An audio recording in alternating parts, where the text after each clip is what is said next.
bags with different colored pills in each baggie. He was the only driver of the car. He had a firearm while he was driving with drugs and cash, which a lot of distributors carry. And I just didn't see any evidence that these drugs were for personal use. And I saw a good deal of evidence that indicated that the drugs were for sale. And so I'm just hard pressed to see why there was an abuse of discretion not to give a lesser included offense instruction. The district court has a closer view of this trial than we do. Yes, Your Honor, but the district court did not weigh the evidence. The district court did not conduct the analysis that Your Honor is conducting with regard to the evidence of the elements of distribution or the evidence of personal use.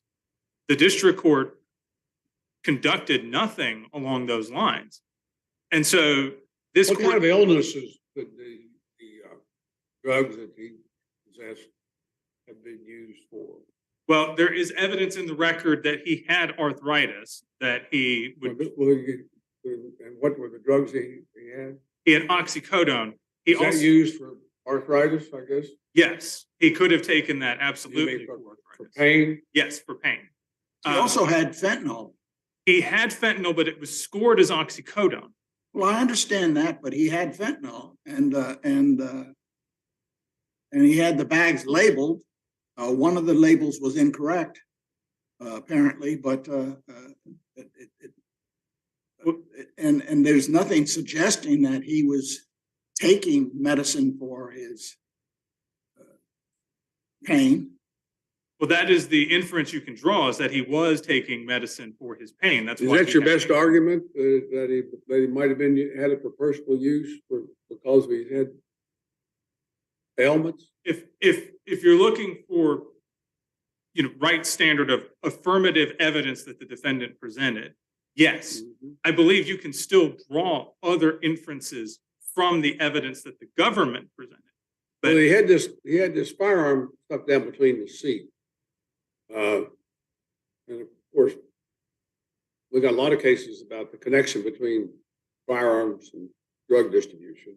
I mean, drug dealers don't want to be handling a bunch of cash and a lot of drugs unless they're armed. That runs against you. Yes, but he could have had the firearm for protection, assuming, of course, that he knew that the firearm was in the vehicle and that he knowingly possessed the firearm in connection with the drugs. But that would go to distribution. If you had the firearm for protection, I mean, a firearm is very often go with distribution. Drug dealers carry that all the time in order to protect themselves from in a drug deal. And you say that the trial judge didn't weigh the evidence, but the trial judge was the one that sat through the trial and was looking at it. And, I just don't see, with 3 baggies with different colored bags and $500 in cash and $20 and $50 bills, that's a distributor, my friend. That's a distributor. Common sense. Your Honor, respectfully, unless he had gone to the club to purchase the drugs, someone who goes to purchase drugs is going to do so in cash. Why would he purchase them if he had them? He purchased them at the club before he was arrested. He had just been to the club.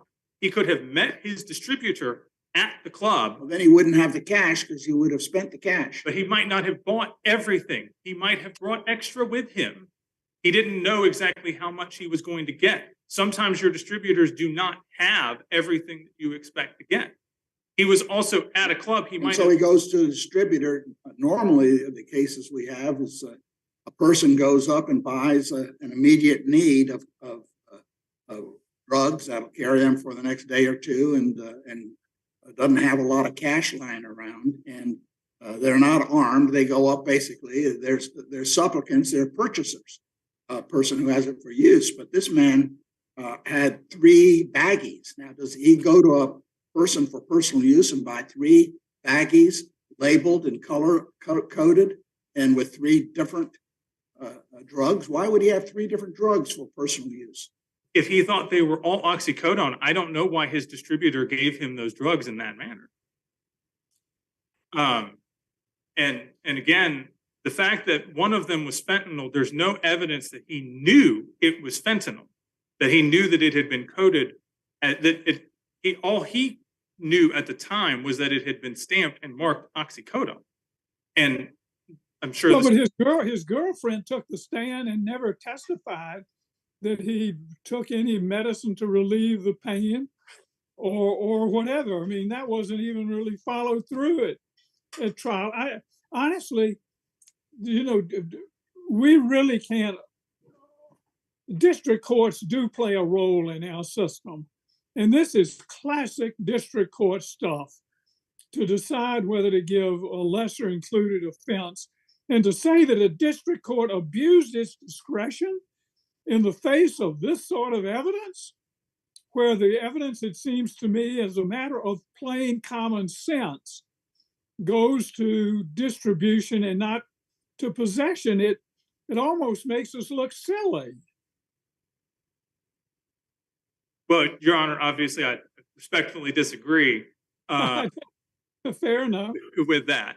But I see I'm running low on time, so I did want to move to the sentencing issue with regard to whether or not South Carolina distribution offenses are controlled substance offenses under the sentencing guidelines as interpreted by this court's decision in Campbell. And what about the Groves decision? It has not been released yet, is my understanding, Your Honor. So it is. So did we hold this in abeyance pending Groves? I do not believe so. The government, I believe, made some suggestion about that in their. That's what I was asking. Is Groves likely to be of assistance when it comes down? I don't believe so, Your Honor. I think if anything, I suppose if Groves holds that 841 distribution is not a controlled substance offense categorically, then I think that would make this even an easier question. But the question of whether 841 distribution is a controlled substance offense has no bearing on whether South Carolina distribution is a controlled substance offense, because South Carolina law is clear that an attempted delivery is a distribution. So categorically, distribution under South Carolina law is an inchoate offense. And that is what the South Carolina Court of Appeals held in State versus Brown. So regardless of what this court holds in Groves regarding 841 distribution, South Carolina law is clearly distinguishable from federal distribution. Well, but I don't, not necessarily, is it? I mean, you've got the 6th and the 8th Circuit saying that an attempted transfer is a completed delivery. And I don't understand why that would necessarily change over because it's the South Carolina law. It seems to me we're making things pretty complicated. We're talking about career offender status here, and as I understand it, your client had 6 or 10 drug distribution offense convictions. There are many, yes. Again, if you have 10 drug distribution of convictions, and we're saying there's no predicate, I mean, I don't get it. Again, as a matter of common sense, I don't see how that can be an absence of a career offender predicate when someone has 10 drug distribution offenses. Now we can, we can split hairs about this, but at any rate, would it be useful, do you think, to hold for Groves? I do not believe so, Your Honor. Respectfully, I think many in this room might agree that I don't know how much common sense has played into categorical approach decisions and crimes of violence and controlled substance offenses in the last, say 30 years or so since the Supreme Court decided Taylor. But the difference between South Carolina distribution in those Sixth and Eighth Circuits, especially the Sixth Circuit in particular, from Havis to Miller, the Sixth Circuit held that there was no indication under any relevant law, Tennessee, Michigan, what have you, that, and I see that I'm running out of time, if I may finish this thought. Yeah, please finish your thought.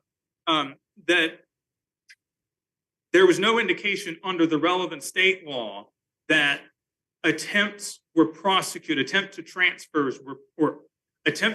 was interpreted coterminously with attempts to deliver. And so how come it looks like the South Carolina law does the same thing? It says deliver or delivery means actual, constructive, or attempted transfer of a controlled substance. That's from South Carolina. Yes, that is from South Carolina law, but the Court of Appeals' decision in Brown says that an attempt to transfer is an attempt to deliver.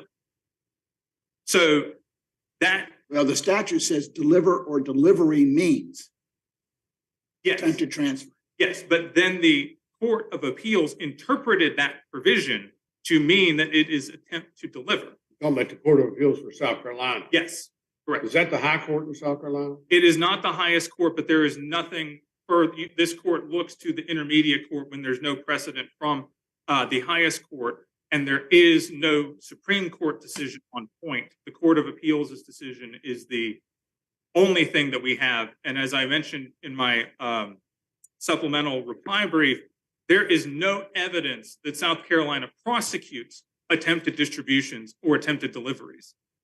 They are prosecuted as substantive distributions. Attempt crimes are prosecuted as substantive distributions. And with that, I think I'll reserve the rest of my time. All right, thank you. Is it Mr. Holloway? Yes, sir, Your Honor. Good morning. I'm Justin Holloway on behalf of the United States. I am asking this court to affirm the jury's verdict and the trial court or the district court's rulings. Your Honors, my opponent has focused primarily on his argument regarding the lesser included offense, which was issue 2, and the Campbell argument, which is issue 4. I'll direct my response to that and be happy to answer any questions the court may have, certainly. Your Honors, the one thing I really want to point out as to the evidence in the lesser included offense, it seemed that opponent's counsel was trying to make some hay when he said that the drugs could have been purchased at the strip club that night. And a reminder to the court, this happened on a Tuesday going into a Wednesday morning. He was pulled over at approximately 3:43 in the morning on March 21st, 2018. He had $509 on his person. There was 4 $50 bills, 14 $20 bills, 1 $10 bill, 3 5s, and 4 1s. Those drug dealers are carrying a lot more money than that, though. Sir, that they can.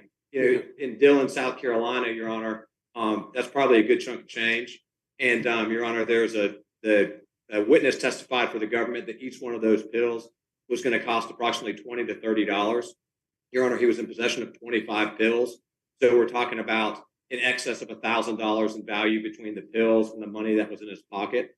I think it's also illustrative that the money was in the same pocket as the pills, and he was carrying a wallet on him.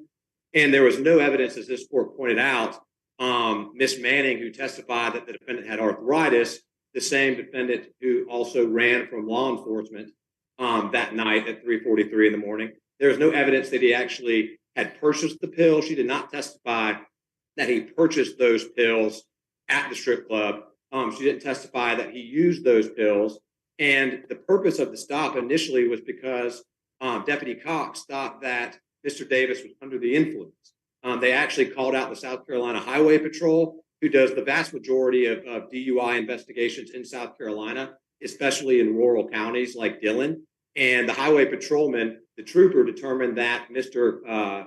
Davis was not under the influence that night. So there is no evidence on the record that Mr. Davis had actually used pills. And I think this court could take judicial notice of the fact that if somebody was using fentanyl or oxycodone, that they would demonstrate some indicia of being under the influence. As we continue to go through this issue, some of the things that I was mindful of, and I was taking notes, Your Honors, are looking at the quantity of the drugs and the dosage units. So we had 25 pills here, which Mr. Thompson tries to make some hay on in his original motion, but 13 of those were fentanyl. The DEA issued a report in 2021 showing that 2 milligrams of fentanyl can be a lethal dosage. That means he had over 500 lethal dosages of fentanyl, which is a significant amount. I think it's also important to look at the nature and circumstances of this. Judge Wilkinson, you pointed out that Mr. Davis was in possession of a firearm. This court has held numerous times, specifically in Watts, that firearms are tools of the drug trade. This was also a stolen firearm. My apologies. This was also a stolen firearm, and Mr. Davis was a convicted felon. He had 4 prior convictions for distribution of crack cocaine, 2 prior convictions for distribution of cocaine. So well aware of his felon status. And Lomax, this did that come out at trial, the fact that he was a felon and had all of the previous drug distribution convictions? Excuse me, Your Honor, could you please repeat that question? Did what you just went over, did that come out at trial? Your Honor, the jury actually, I apologize. The jury actually convicted Mr. Davis of a 922G offense. And that was vacated by the district court at sentencing because the sentencing hearing was after the Supreme Court's decision in Rahafe, and then after this court's decision in Gary, but before the Supreme Court's decision in Greer. So the district court was basing its decision on this court's decision in Gary. That case, that charge is not before us. No, sir, Your Honor, because that decision was vacated. The government did not do a cross appeal on that. There's a firearm offense that's on the people. Yes, sir, Your Honor, the 924C, which was issue 1. But I guess I say that to answer Judge Wilkinson's question, and I apologize for my voice, that the defendant stipulated his criminal history to being prohibited. So it was not before the jury that he had 6 drug distribution convictions. I've been hoarse. If the court wouldn't mind, I've got some cough drops. I think this might help.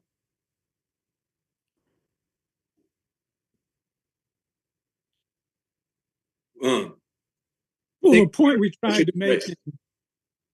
tried to make in Smith was that you got to have some respect for the fact that the district court was the one that was sitting through the trial and was looking at this evidence and looking at its cumulative force.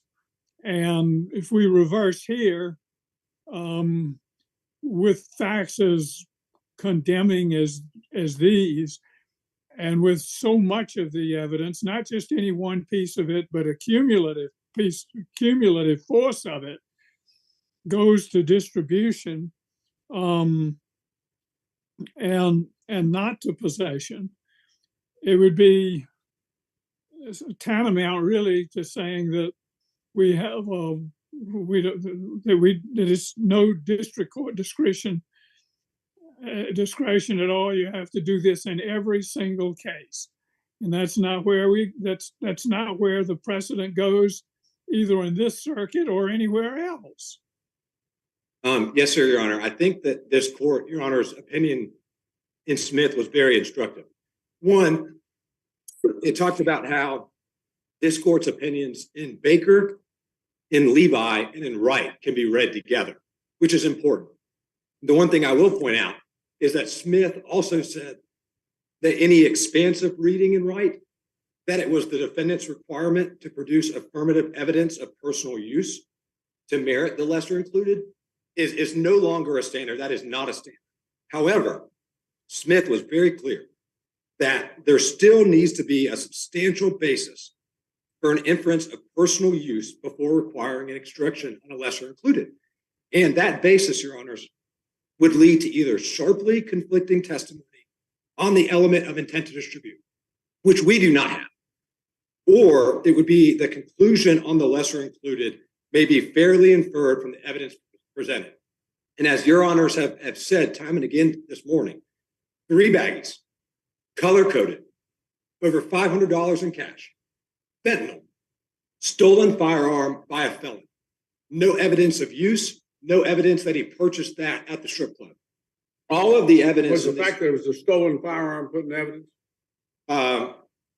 Your Honor, it was. We actually had a witness from Augusta, Georgia, who owned that gun, testified that his gun had been stolen. So that was in evidence, Your Honor. The fact that the stolen nature of it was in evidence. Yes, sir, Your Honor. Okay. So there wasn't any testimony that these drugs were for personal use, was there? no, sir, Your Honor. The only testimony was from Miss Manning, who said that the defendant had arthritis. There were no prescriptions in evidence, no medical records. But she did not testify that he took any medicine to relieve the pain. Or, I mean, there was no evidence, no testimony that these were personal use. They didn't even try to put on a case. That is correct, Your Honor. There is no evidence of personal use, and there is no testimony of personal use. If the court, if my colleagues have any questions on that, we can wait. Otherwise, I would like to hear your thoughts on the sentencing issue. yes, sir, Your Honor. The Campbell issue, the standard review here is de novo. Your Honors, this court has already determined in furlough, with Judge King authoring the opinion, that distribution of a controlled substance in South Carolina is a categorical match for a controlled substance offense under 4B 1.2. Campbell does not disturb this court's holding in furlough. Campbell held that an inchoate offense is not a controlled substance offense. Campbell held that an attempt crime is not a controlled substance offense.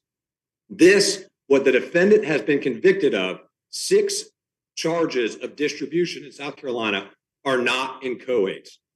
The parties in Campbell, the government and Mr. Campbell, agreed that the least culpable conduct in the West Virginia statute was attempt. The parties mistakenly did the same thing in the first Havis case in the Sixth Circuit. And it wasn't until the second Havis case that now Chief Judge Sutton pointed out that the parties could have been mistaken, that there's a difference between an attempt crime in 846 and an attempt to transfer in 841. And I believe, as this court's opinion is still pending in the Groves case, that the Groves case will in fact be instructive. But I think that this court can make this decision based on what's in front of us, given the fact that the holding in furlough is good and it is strong. The court has also held the same in Buckman, which was another South Carolina distribution case.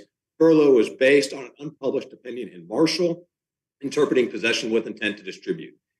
In Campbell, the panel was looking at that statute with an agreement of the parties that attempt was the least culpable conduct. And then this court engaged in the categorical approach. That's not the case in South Carolina, Your Honors. This court has already determined that the South Carolina drug statutes 370 and 375B are divisible. Possession with intent to distribute, distribution, manufacturing, purchase, attempt, conspiracy, plus really what the primary indication of being divisible is different penalties. In 4453 420 shows the penalty for attempt and conspiracy being half that of the other offense. So it shows that South Carolina has separate attempt crimes, which are synonymous with 846. And then it has distribution crimes, which are synonymous with 841. And I think that this court is astute and prudent to be looking at the connectivity and really the identical nature between the definition of distribute and delivery in Section 802 and how South Carolina defines it. Because this court in Alexander in 2017 recognized that South Carolina defines distribute and delivery identically, essentially, as the United States Code does in 841. I think the Supreme Court, the Court of Appeals decision in Brown did the same thing. I think they fully recognized the definition and actually applied it instead of contravening it. In other words, the definitional language in the South Carolina provision is identical to the federal, and they applied it. They did not suggest that it meant anything else. Yes, sir, Your Honor. If the court would allow, there was 2 ounces sold. 4 ounces was at the scene. 2 ounces sold, and the court went and interpreted the statute exactly as it was written, rather than contravening or overruling the statute in any way. Yes, sir, Your Honor. I agree. In the Brown case, the court talks about how distribute is defined as to deliver, and deliver and delivery are defined as the actual constructive or attempted transfer of a controlled substance. Then it says the line that Mr. Thompson likes to point out, that thus no completed sale is required to constitute a distribution. Rather, attempted delivery is a distribution. However, in the 2 paragraphs later, as it's giving this fulsome review of the South Carolina law, it says the criminal act of attempting to transfer the 4 ounces of crack cocaine constituted a delivery under the act, which in turn was a distribution of the 4 ounces at that time. What Brown is undeniably clear on is that possession with intent to distribute was merging with the actual completed crime of distribution. And the South Carolina Court of Appeals viewed an attempted transfer as a completed delivery, which is a completed distribution. Which is consistent with the statute and the federal statute. Yes, sir, Your Honor. And that's a completed distribution, which is a controlled substance offense. One thing else, and Your Honors, please feel free to cut me off. So you see no reason to hold this for Groves. I've got a question I want to ask about an issue that hadn't been approached at all. Judge Wilkinson, just briefly. Yes, sir, Your Honor. And Judge Wilkinson, I do not believe that this court needs to wait until Groves, but I do believe that if the Fourth Circuit were to find that 841 is a controlled substance offense, that should influence this court's determination here, because South Carolina has the exact same definitions of distribute and delivery. Your Honor.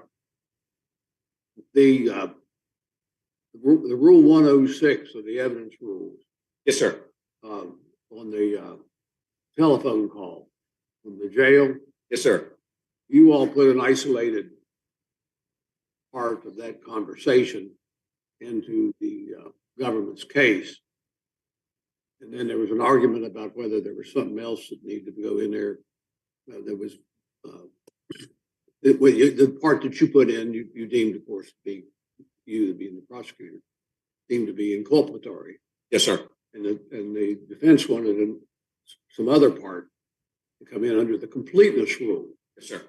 And the Judge Lewis ruled in your favor on it. But that Rule 106 talks about if there's something else in the statement that in fairness ought to come in at the same time, then it goes in at the same time. Yes, sir. You all relied on, I suspect, Hassan and Lentz and cases like that for the proposition that you didn't have to put it in.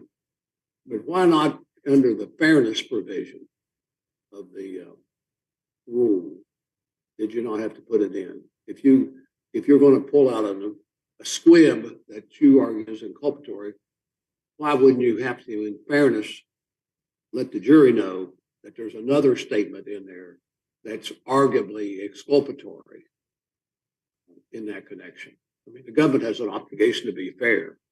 Yes, sir, Your Honor, we do. And when we approached that, we didn't take it lightly. Your Honor, we did rely and do rely on the Hassan and Lentz and Wilkerson cases regarding how 106 does not expand enough to allow inadmissible self-serving hearsay in. But Your Honor, But a statement of a defendant that the government offered. There's no hearsay problem at all. It's defined out of hearsay. That's what I'm talking about. Sure, Your Honor. And you defined it out of hearsay by offering the squid that you put in. And if you put the other part in too, it would not be hearsay. Because it'd be offered by you against him. He's the speaker. Yes, sir, Your Honor, but it would 106 would make us 106 says in fairness ought to come in. Yes, sir, and Your Honor, this is why I believe that fairness did not dictate that. Your Honor, in the fairness considerations, I think that this court's going to be looking at was there any need to clarify or explain that statement, and then was it necessary to provide context? Your Honor, the statement that Mr. That's Davis, the common law completeness rule. yes, sir, Your Honor. Basically. Yes, sir, Your Honor. The statement that Mr. Davis wanted in was essentially from minute mark 425 to 430. The statement that the government introduced in was from 610 to 626, but namely the part about, I don't want to talk about how the gun got in the Those car. numbers relate to minutes of the tape or something? Yes, sir. I mean, yeah, okay. Sounds like code to me here. No, sir, Your Honor, it was minutes.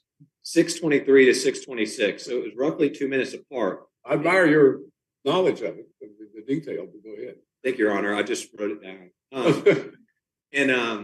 Your Honor, on that phone call, he's talking to a female that he's got a close relationship with, and they're talking about the penalties that he's facing. So he talks in 425 to 430. He says, "None of that was mine. If it was mine, I would have claimed it." And he talks about ownership, and he's conflating ownership with possession. And then from 430 to 610, he talks about how he's looking at a 15-year penalty because of the 922G and him being an armed career criminal. He talks about what he's going to look like in 15 years and whether this girl will still be attracted to him in 15 years. And then he goes back, there's a slight pause, and he goes back and says, "Shoot, I don't even want to talk about how the gun got in the car." Your Honor, they had completely changed subjects. That statement in and of itself, "I don't want to talk about how the gun got in the car," was really not capable of confusion and didn't need any more clarity. I also thought about this, Your Honor. Had he said, "I don't want to talk about how the gun got in the car. I just found out that my brother put it in there to hide it from my mom," that's a situation in which the government would have been presenting an isolated statement that did not present the entire context of the statement. Now, does that statement of the government present the entire context of the conversation? No, but it doesn't need to be explained any further. And I think the other important thing in this case, Your Honor, to remember, and the government cites this at footnote 1 in its brief, is that, and Your Honors, I realize that I'm over time. Could I please finish my explanation? You may. Thank you, Your Honor. Is that upon arrest, Mr. Davis told the officer asked him, "Why were you running?" And he said, "Because the gun's hot." That statement was excluded in evidence because the district court believed that Mr. Davis was in custody and hadn't been read his Miranda rights. But the whole key there is, Your Honor, is we were not misleading the jury. All of the evidence in this case indicated that Mr. Davis knew that gun was in the car. The evidence that was... But those two statements, you introduced one of them and the other one, they're both on the same telephone. They're both on the same telephone. And you picked the one that you thought was the worst for him, as you were entitled to do. And the other one arguably was bad for him too, I think, but they thought it was exculpatory. And I just didn't understand why that rule of fairness doesn't kick in. That you were obliged, you, the government, to put them both in. Let the jury see the evidence. Well, Your Honor, when you lost the part of his clearly inculpatory statement when he was running, after he was running. Yes, sir. Yeah. Anyway, but that's the side. Y'all haven't argued that at all. I brought that up myself. I was interested in that issue. I was on the Hassan case. Yes, sir. And I was on the Lentz case. Your Honor. Your Honor, I guess I just thought that with the primary factor of fairness being, are we misleading the jury? Are we leading the jury to a conclusion that doesn't speak the truth? Or are we confusing the jury? The truth was he always knew that gun was in the car. And I think we also risked the possibility of confusing the jury. Well, that was the issue. You say the truth was he always knew it was in the car, but the issue was whether he knew it was in the car, because you had to prove the offense. Yes, sir, Your Honor. The circumstance was it was down between the seats. Yes, sir. Between the seat and the console. Yes, sir, Your Honor. And one final thing is that I think that Mr. Davis in those statements, it possibly risks confusing the jury because it can conflate ownership with possession, which constructive possession does not require Mr. Davis to have owned that gun. And he says, it wasn't mine. He didn't say I didn't know it was there, I didn't possess it. He says it wasn't mine. And I think that risks confusing the jury. If there are no further questions, I'll sit down. Thank you so much. All right, thank you, sir. Mr. Thompson, be happy to hear from you in rebuttal. I'm going to just address a couple of points made by opposing counsel regarding Campbell. I do not believe that the parties agreed in the same way that the parties agreed in Havis that West Virginia distribution West Virginia delivery, was categorically inchoate. I don't believe the parties agreed that an attempt to transfer meant an attempt to deliver in the same ways that the parties had done in Havis, which was eventually undone by the Sixth Circuit in Miller. So I don't believe that statement is correct, and that this court can disregard the attempt to transfer, meaning attempt to deliver, holding from Campbell on that basis. Additionally, with regard to Campbell did not cite to any decision of the West Virginia courts in making its holding. Campbell said an attempt to transfer is an attempt to deliver. And in fact, this court in Dozier had previously held there was a case of attempted distribution under West Virginia law, had held that was a controlled substance offense, but that did not later bar this court in Campbell from concluding that the offense of delivery under West Virginia law was categorically inchoate because it prohibited an attempt to transfer.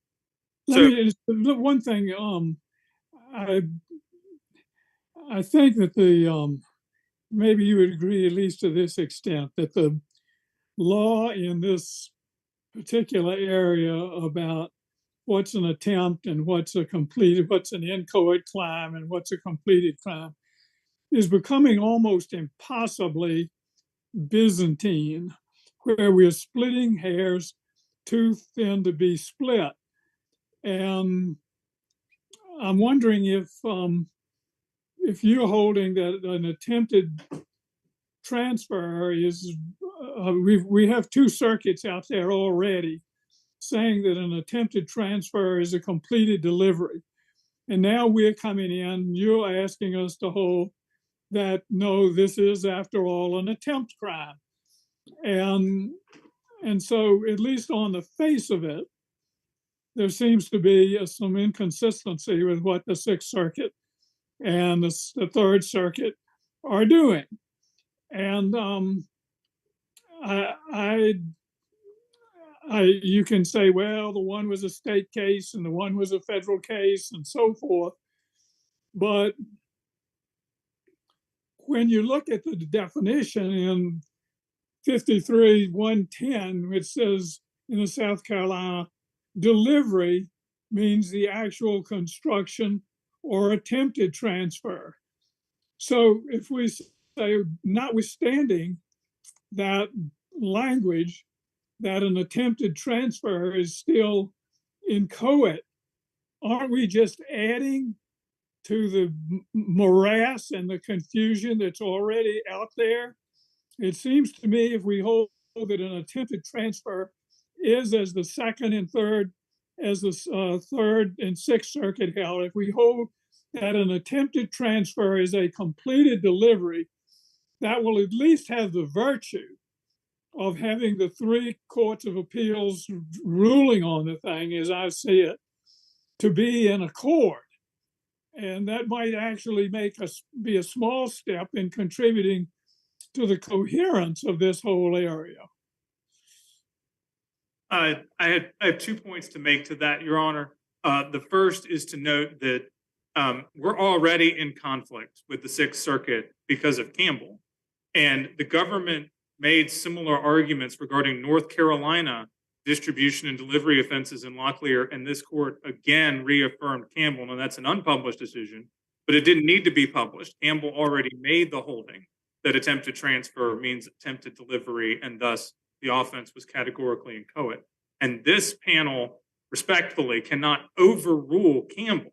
This court sitting on bonk can, if this court believes. Why would we be overruling Campbell if it says delivery means the attempted transfer? That seems to equate an attempted transfer with a completed delivery. Your Honor, I see I'm out of time. If I may respond. Go ahead. That is the exact language at issue in Campbell. Campbell held that an attempt to transfer was an inchoate offense. So the language in South Carolina is immaterially indistinguishable from that in West Virginia. We also have grounds, so we actually have an attempt crime being prosecuted as a substantive distribution.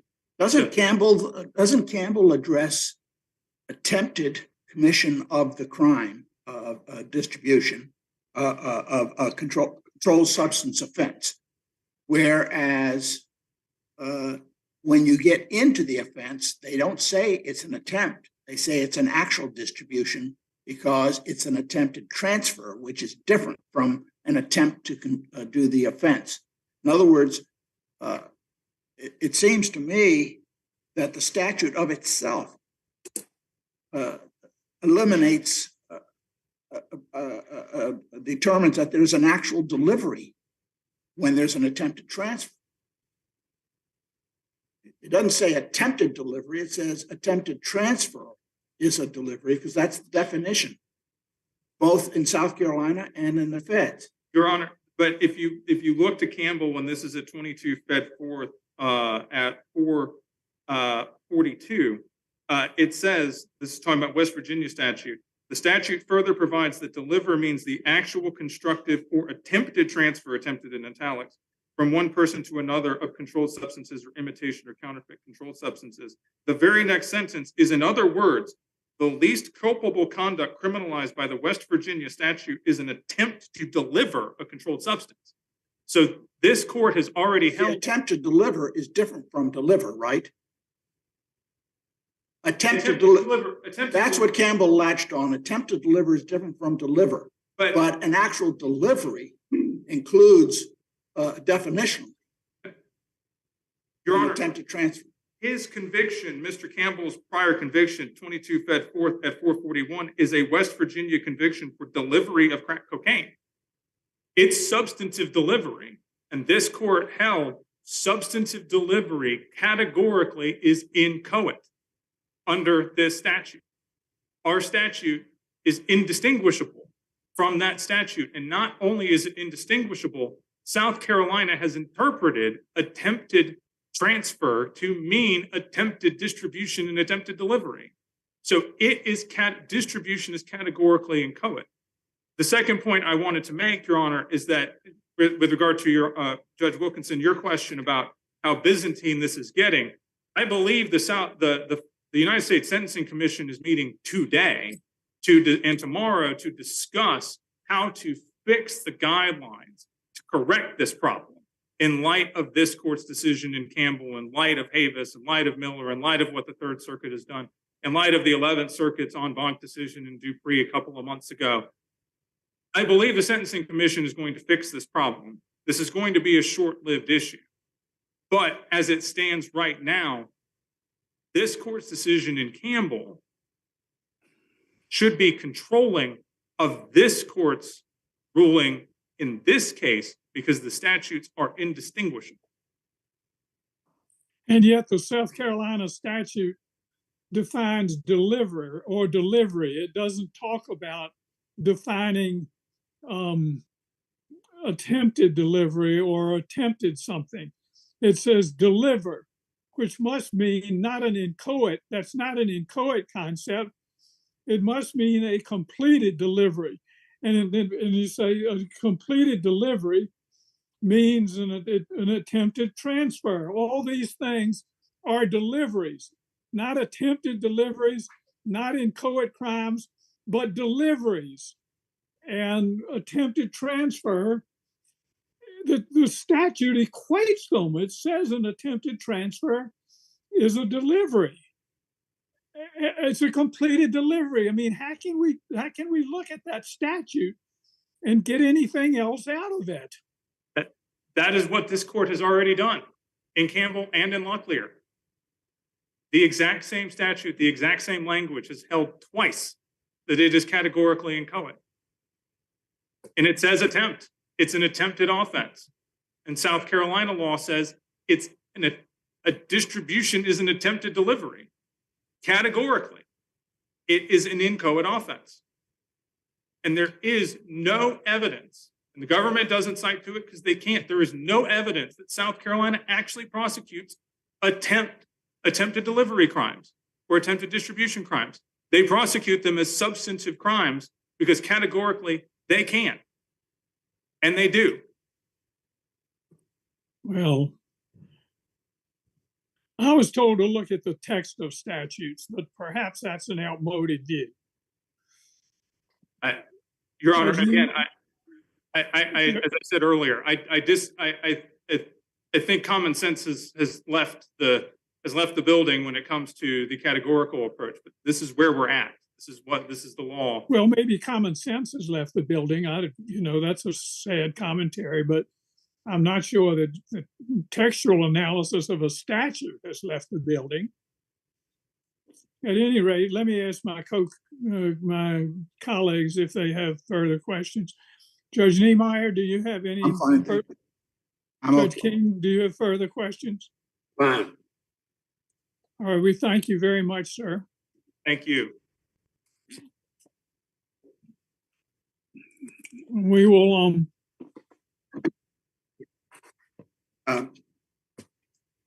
Judge Wilson, with your permission, we'd like to step down in the well of the court and resume our greeting of counsel. Is that? Oh, I agree with that. I think that sounds fine.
Whenever you're ready.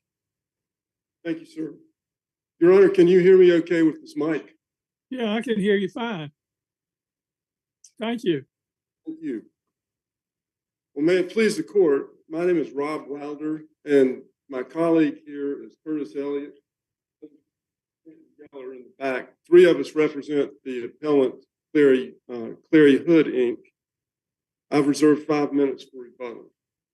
Today, we ask you to reverse the court below because it refused to address the best case law and used the wrong factor balancing standard in determining the reasonableness of the bonuses in question.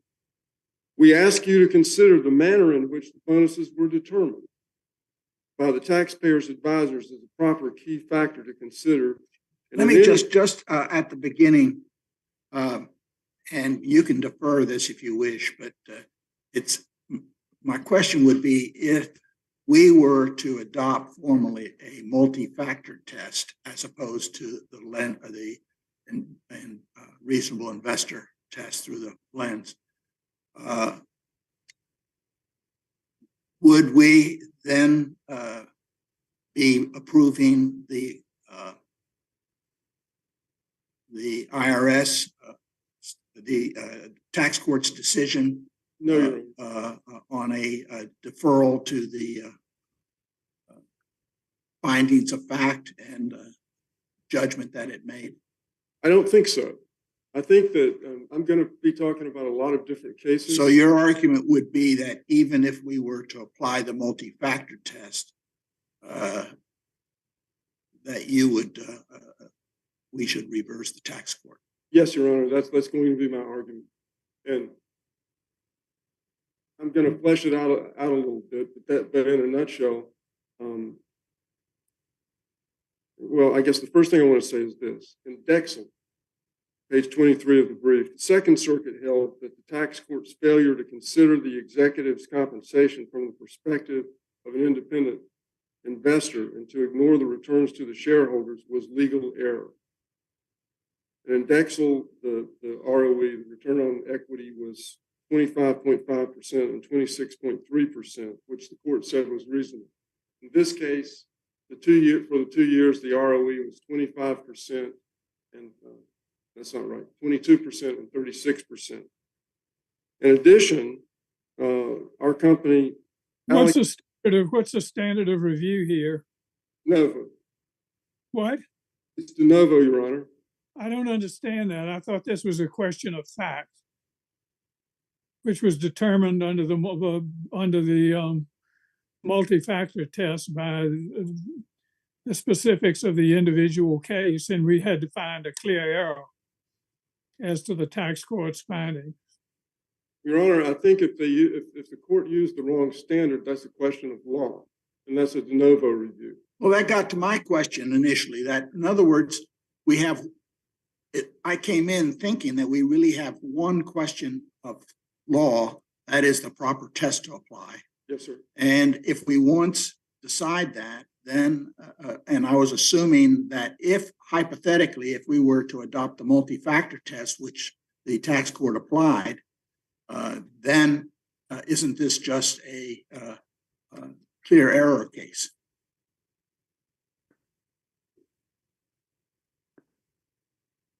I'm not sure that's right, Your Honor. I believe that under the case law, We always review factual determinations for clear error. maybe I'm wrong. My point. I think these cases have been resolved, and reasonableness is a question of fact. It seems to me what is reasonable and what is not. At best, it's a mixed question of fact and law with a sizable factual component.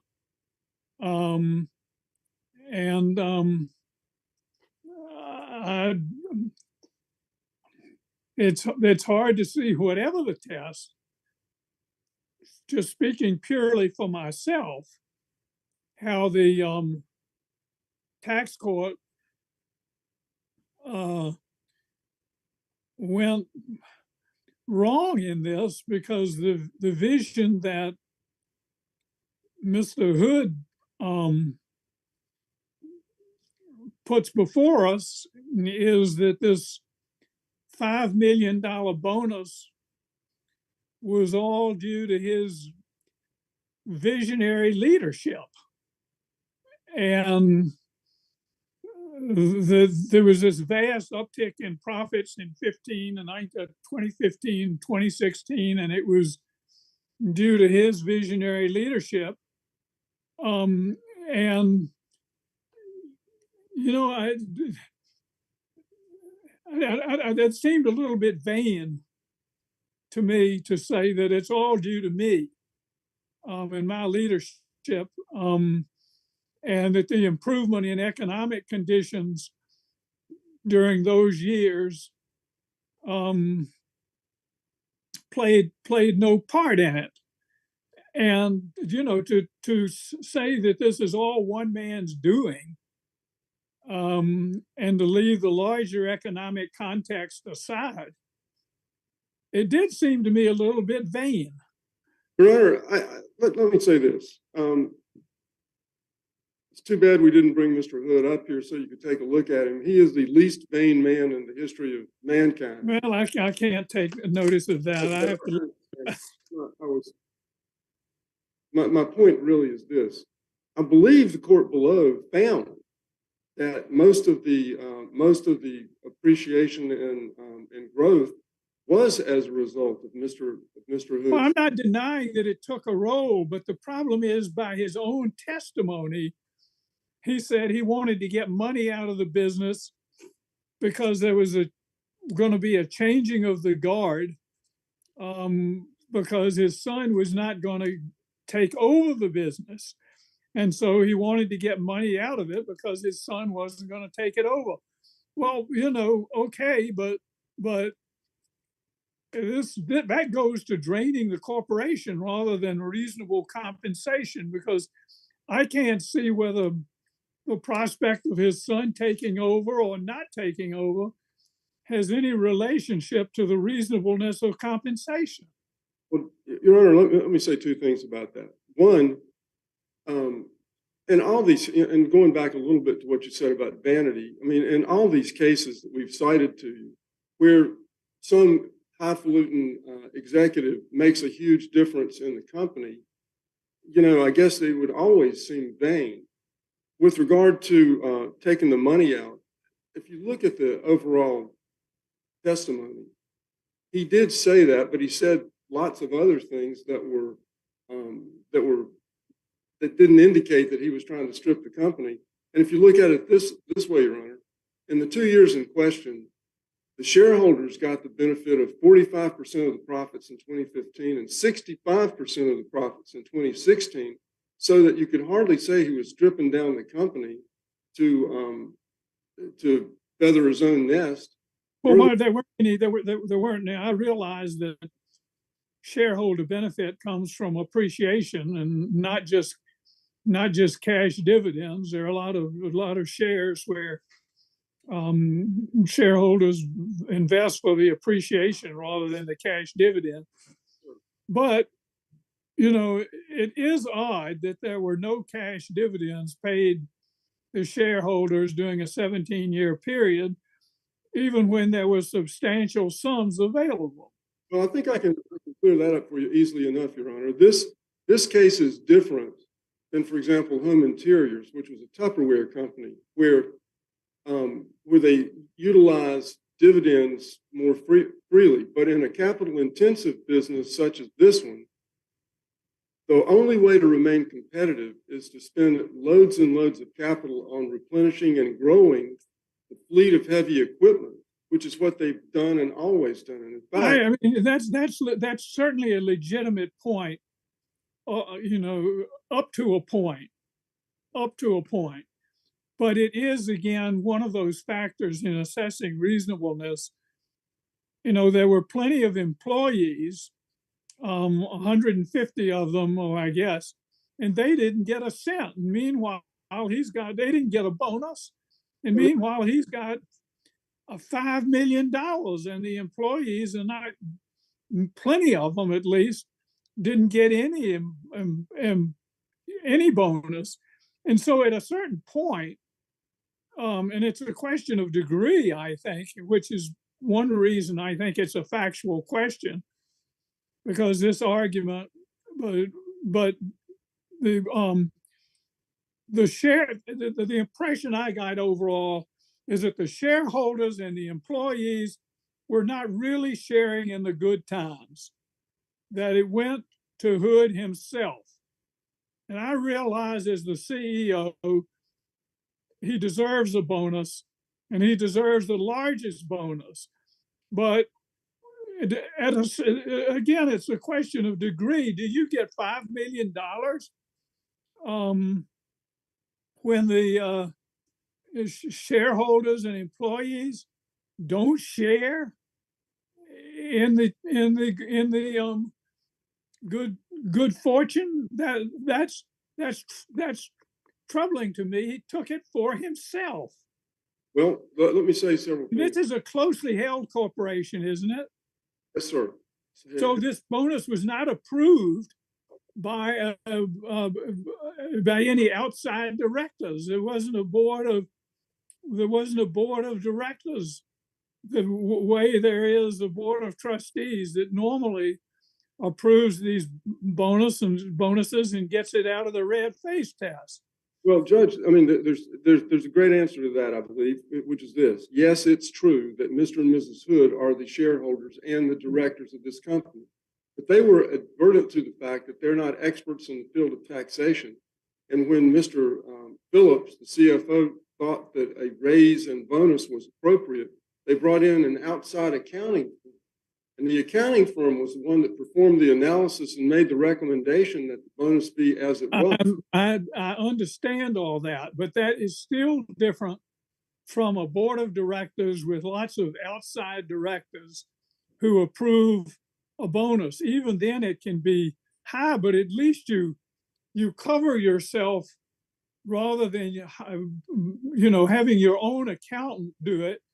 A board of directors is generally comprised of a number of outside directors, and it's a larger group of people.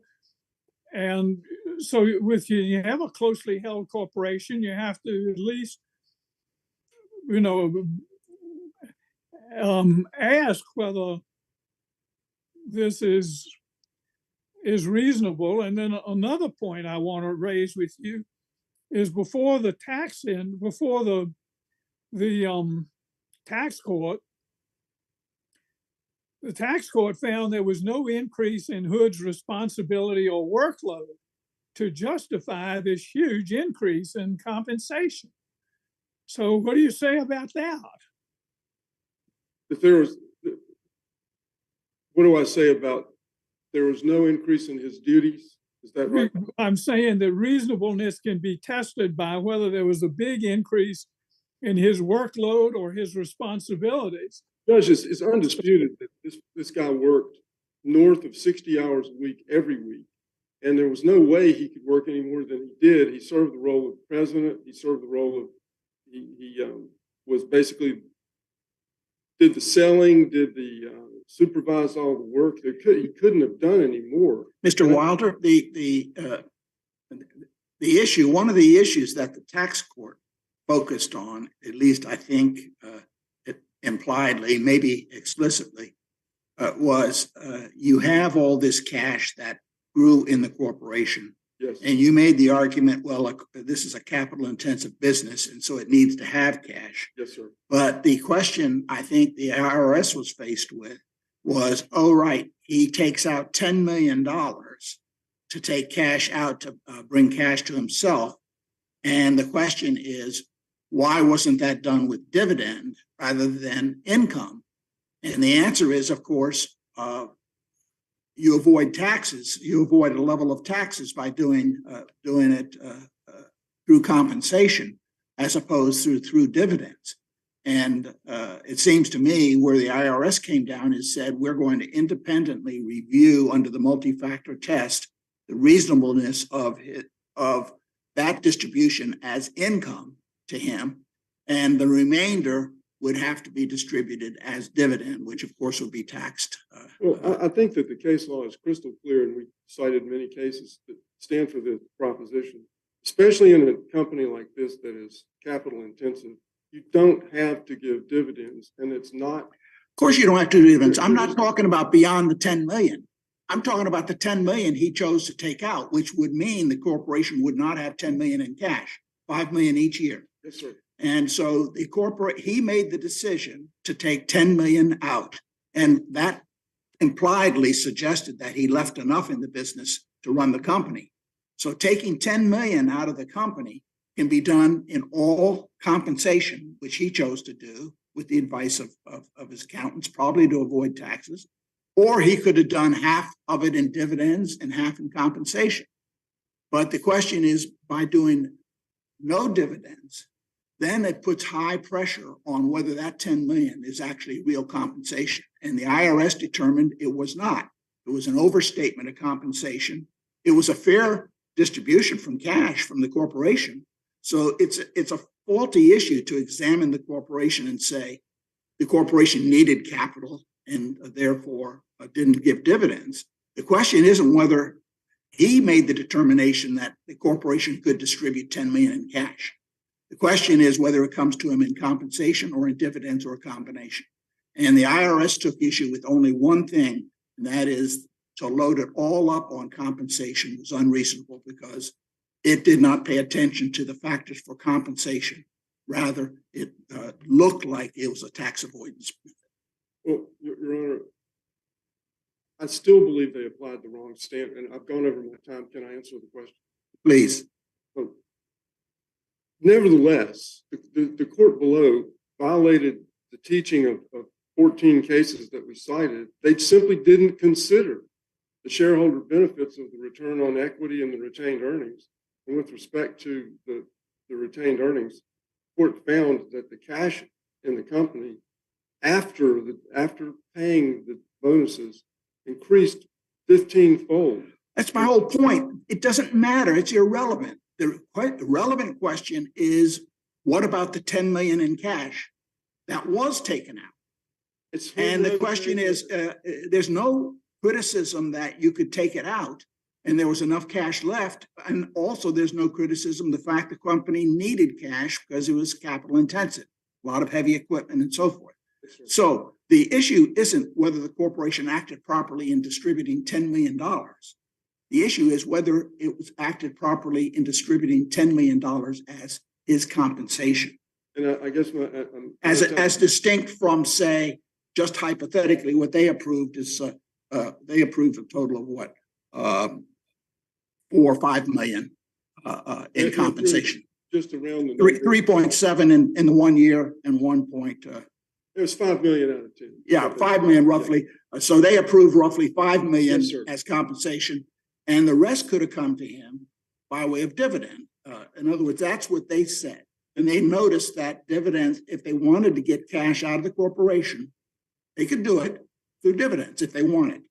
But they chose to do it all through compensation, which provided a tax advantage. And I would say that all the cases we cited, Your Honor, support the notion of what we, I don't know, whatever you want to call it, colloquially called home run pay for home run performance, that he deserved it just like the executives in the other cases we cited. Well, that gets to the heart of the issue. The question is, what compensation in view of his success, and nobody denies his success, what compensation in view of his success was he entitled to? And the IRS looked at, or the tax court looked at a bunch of factors and said that the 10 million was overcompensation in context of everything we're talking about. Except it didn't consider everything. It didn't consider the benefit to the shareholders from retained earnings and from return on equity. Where is the shareholder, counsel, where is the shareholder benefit in a $10 million bonus awarded by Mr. Hood to himself? Where is the shareholder benefit in that? The answer to that is that at least when you consider the ROE and the returned earnings, the question is, would an investor be satisfied with the performance, notwithstanding the payment of the compensation? And the answer in all the circuits that have considered it would be yes. Well, that's under the Seventh Circuit's test, but the multi-factor test looks at a bunch of factors that the tax court chose to apply, which was the multi-factor test. But he still didn't consider the shareholder benefits. Shareholders didn't get the benefit. If the 10 million is coming out of the corporation, and they did, and 5 million was given to the shareholders as dividends, and 5 million was given to the CEO as compensation, then the shareholders benefit.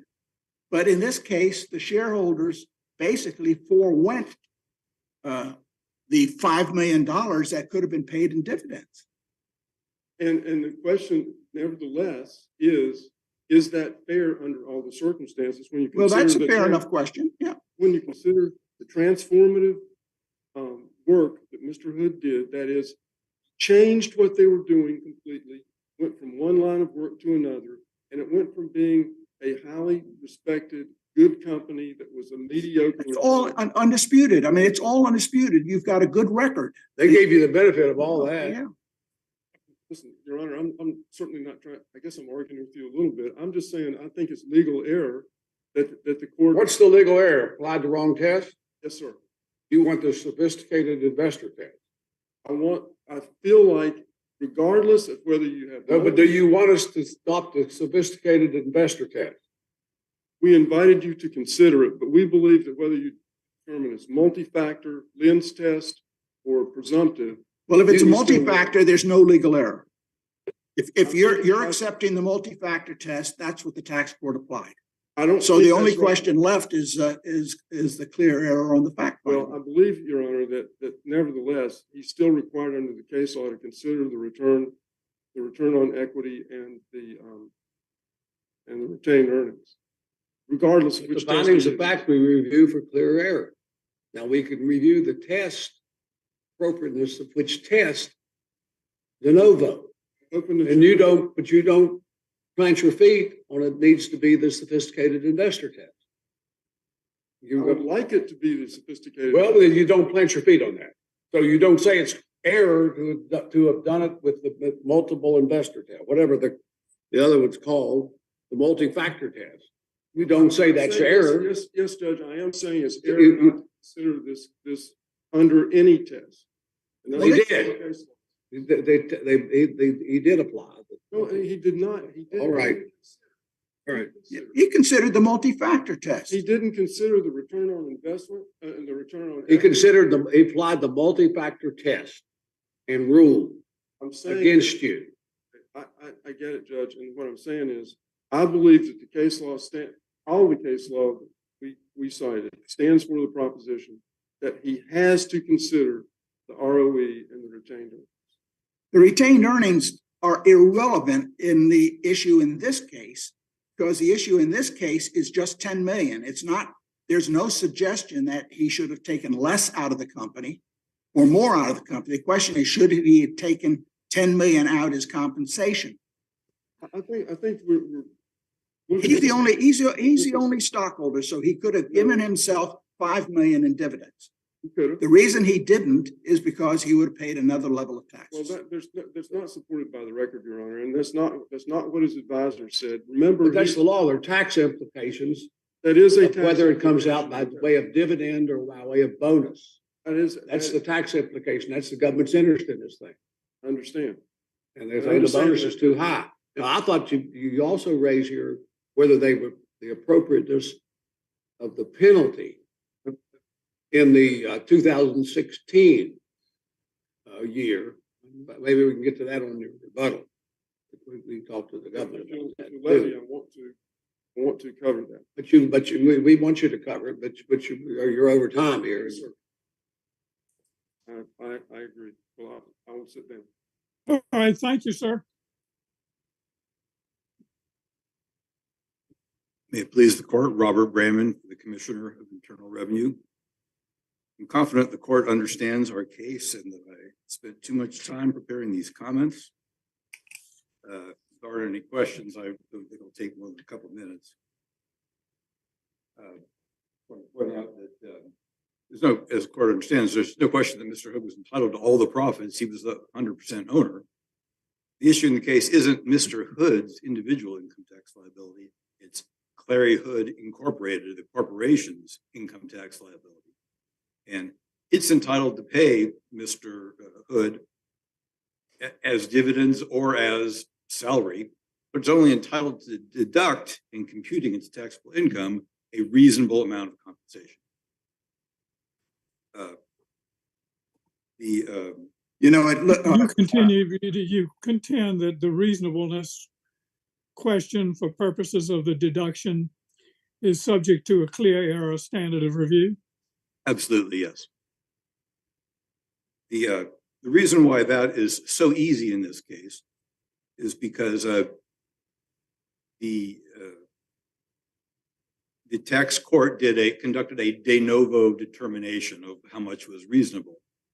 Took evidence from 3 experts to the corporation offered two experts. The tax court wasn't much impressed by either of their testimony and gave them no weight. The government. You said that wasn't that a finding of fact? What the tax court did? It was a credibility. Well, whether it was reasonableness, reasonableness is factual finding. Isn't it? Yeah, the tax court is entitled to reject or accept expert testimony, accept some parts and reject other parts. Yeah. So the tax court rejected the testimony of the two experts that the corporation offered. You know, it's probably not our role to question what I'm about to ask, but it seems to me, as I understand the tax court, it allowed a bonus of or income of 3.7 million in the 2015, and then about little over $1 million the following year. And the reason the following year it allowed so little is that there was no analysis provided. In other words, the corporation provided quite a few reasons for giving the 5 million in 2015. The IRS thought accepted or reviewed those reasons and thought it was reasonable enough so that a penalty would not be imposed, and reduced the 5 million to 3.7. Seems to me that it would have been better just to leave it at 5 million because that was the judgment of the corporation. But the IRS the tax court chose 3.7 million based on the expert testimony. But my question focuses on the year 2016, when it allowed a bonus of 1.6 million, and even then there was no analysis. What did it base it on at that point? In other words, my view would have been, give him the 5 million in 2015. He didn't make any showing for 2016. He just said the same factors apply, and there's no evidence they did anything affirmative to look at any new cash flow or new jobs or new prospects or whatever. In other words, they just said, we were going to repeat what happened in 2015. Yet the IRS allowed a $1 million bonus or $1 million plus bonus in 2016. I suppose that's just attributable to the general success of the corporation. I think I can explain all this. I'd say that again. I couldn't hear you. I think I can explain all this. When the IRS did the audit, it only allowed him about $500,000. It allowed the corporation about a $500,000 deduction for his compensation. In what year? In 2015 and 16. Both years? Both years. That's what the IRS auditor allowed. When it got to tax court, the tax court computed it all over from the beginning. It didn't just defer to what did the IRS do in the audit. The numbers Judge Niemeyer gave you are what the tax court did. Yes. Yeah, those are correct. Yes, I'm getting to how those came to be. The commissioner's expert, Mr. Fuller, conducted a full economic analysis of how big was the company, how strong were its revenues, what was its equity, what were other grading and excavation contractors paying their top executives during the time period. And he concluded that the maximum reasonable compensation for Mr. Hood for each year was about 1.3 million. But the company also said, hey, in 2015, we were also catching up for all those years that we didn't pay him enough. Also, we're catching up for all those years that he and his wife personally guaranteed our surety bonds. And so our expert, Mr. Fuller, tried to assess those figures and came up with about 1 million for each. 1 million for back pay for 15 years under compensation, and 1 million for the personal guarantee of the surety bonds. That's how he got to 3.6 million for 2015, and just with a bare 1.3 million for 2016, no extra. So what you're pointing out is that the tax court found roughly the same bonus for each year, roughly at the 1-point-something million, was compensation for that year. And then 2015, there was some catch-up money in addition. Yes. And even if the total is 5 million in one sense or another, it's important to keep each year separate. The one question that I had is that when we're talking about reasonableness, we're talking about reasonable compensation, and you have to look at that word compensation, and it means compense, and compensation. You have to ask compensation for what? What did he do that hadn't been done previously, or how did he earn, or how did he deserve the compensation? And that was the link that seemed to me to be missing here, because it didn't seem to me that there was a relative increase in his workload or duties and responsibilities. And if there's no relative increase in that, why then should there be a relative increase in bonus? But you have to link the word compensation up to what did he do to earn it? What did he do to deserve it? Do you see what I mean? Yes, that's right. The regulations in fact specify that it has to be compensation for personal services. Now, my friend will argue that it's normal when a company does very well to give its top executives a bonus. So there's some basis. But no one's disputing that. No one's disputing. It's a question of degree and it's a question of size. And because of the fact that it's a question of degree, that's the sort of thing that belongs right in the province of the fact finder. Absolutely, yes.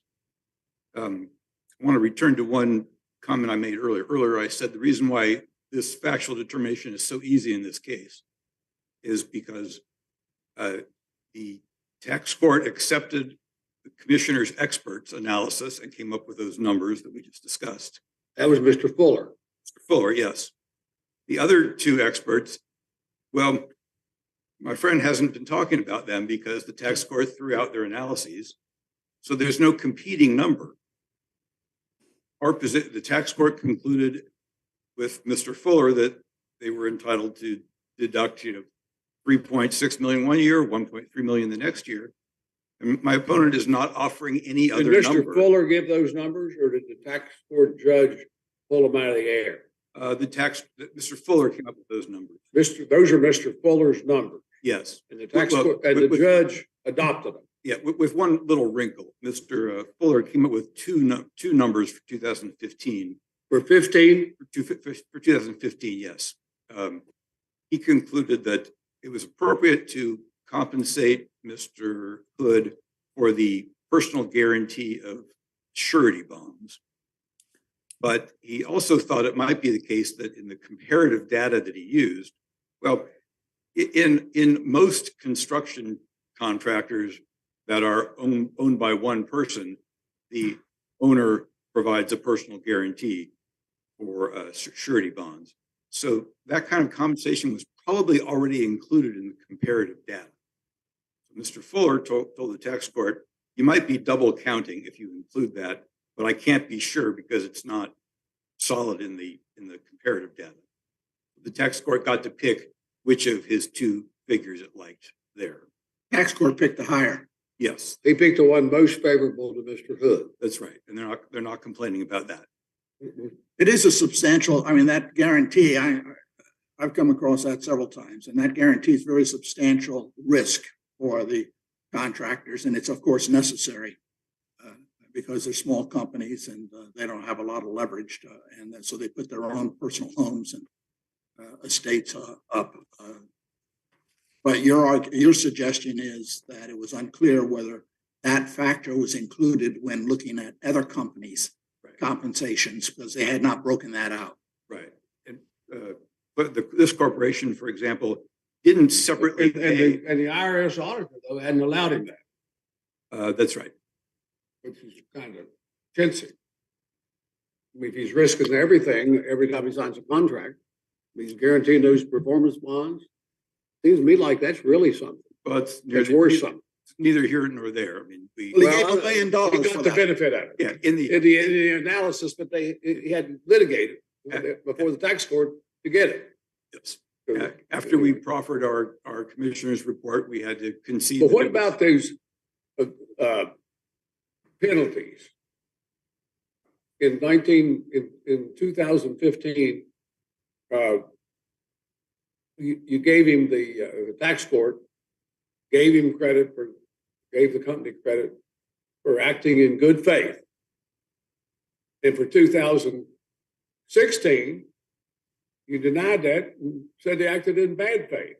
And so you imposed a several $100,000 penalty on them in 2016. The penalty. He made a distinction between 15 and 16. Yeah, penalty is automatic. It's mathematical. Well, I thought it's based on good faith. Well, it's based on good faith. That's the reduction of the penalty. The penalty is imposed automatically if it's more than 20%. I'm sorry. If a corporation understates its correct tax liability by more than 10%, which after the tax court redetermined is mathematically correct, okay, then there's a 20% penalty on the understatement. These are confusing. There are at least 3 ways to reduce the amount of the understatement. In section 6664, there's a reasonable cause and good faith exception. And that includes. That's the one that's an issue here. It's one of them. There's 2 of them an issue here. Yes. There's 2, but not the third. All right. Okay. That's the one. All right. That's the one that says if you went to get professional advice and you made full disclosure and you followed the advice. And if the people are competent or the advisors are got to be competent. That's one of the elements. Right. Now, the commissioner's position in tax court was that they hadn't done this. They hadn't gone to their accountants to try to figure out how much compensation is reasonable to pay our guy. How should we report it? Our position was that they went to accountants to figure out how to create a paper trail to look good in case they got audited.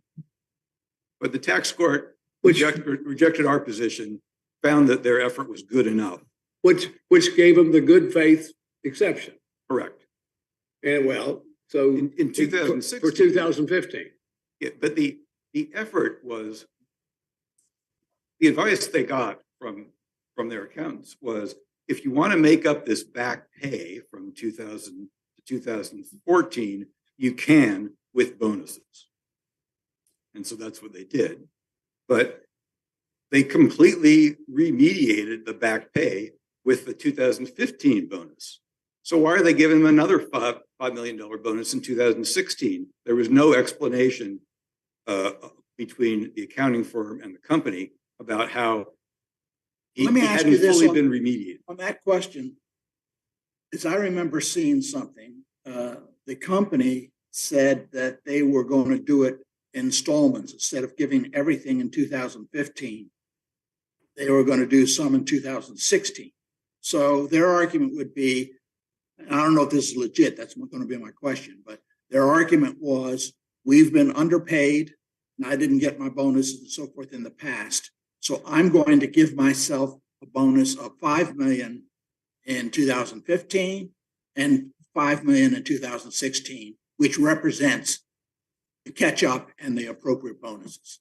And so all the work I did to justify this in 2015 would carry over to 2016. I think that's their position. And my question is, can you carry forward into the future that determination, that compensation? I think they could have, but I didn't see that argued in the tax court record or in the briefs in this case, that they argued the underpayment from prior years was more than $5 million. No, I didn't want to suggest that. What I wanted to suggest is that I thought they said they were going to do it in installments. I didn't see that in the record. I think maybe that they could have. If you find it in there, I think that possibly they could have. Yes. If they did installments, you go along with it. I need more full. So, but they have to show that what I remember them saying in 2016, the accountant said, we did it the same way. There was hardly any evidence on this. There weren't emails. Did he not say he did there weren't spreadsheets? They said exchange back and forth. Their witnesses took the stand and my friends asked them, did you do the same thing in 2016? And they said yes. Well, they did the same thing. Well, no, but that's a pretty broad piece of evidence. But my point that is the point I would make. That statement, we did it the same way, that adopts everything they did in 2015. That we did it the same way. That adopts everything.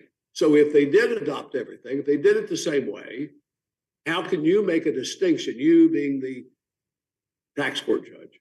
How can you make the distinction between the 2 years on the good faith exception? For this situation, And say he was good faith in 2015, but bad faith in 2016 when they did it the same way.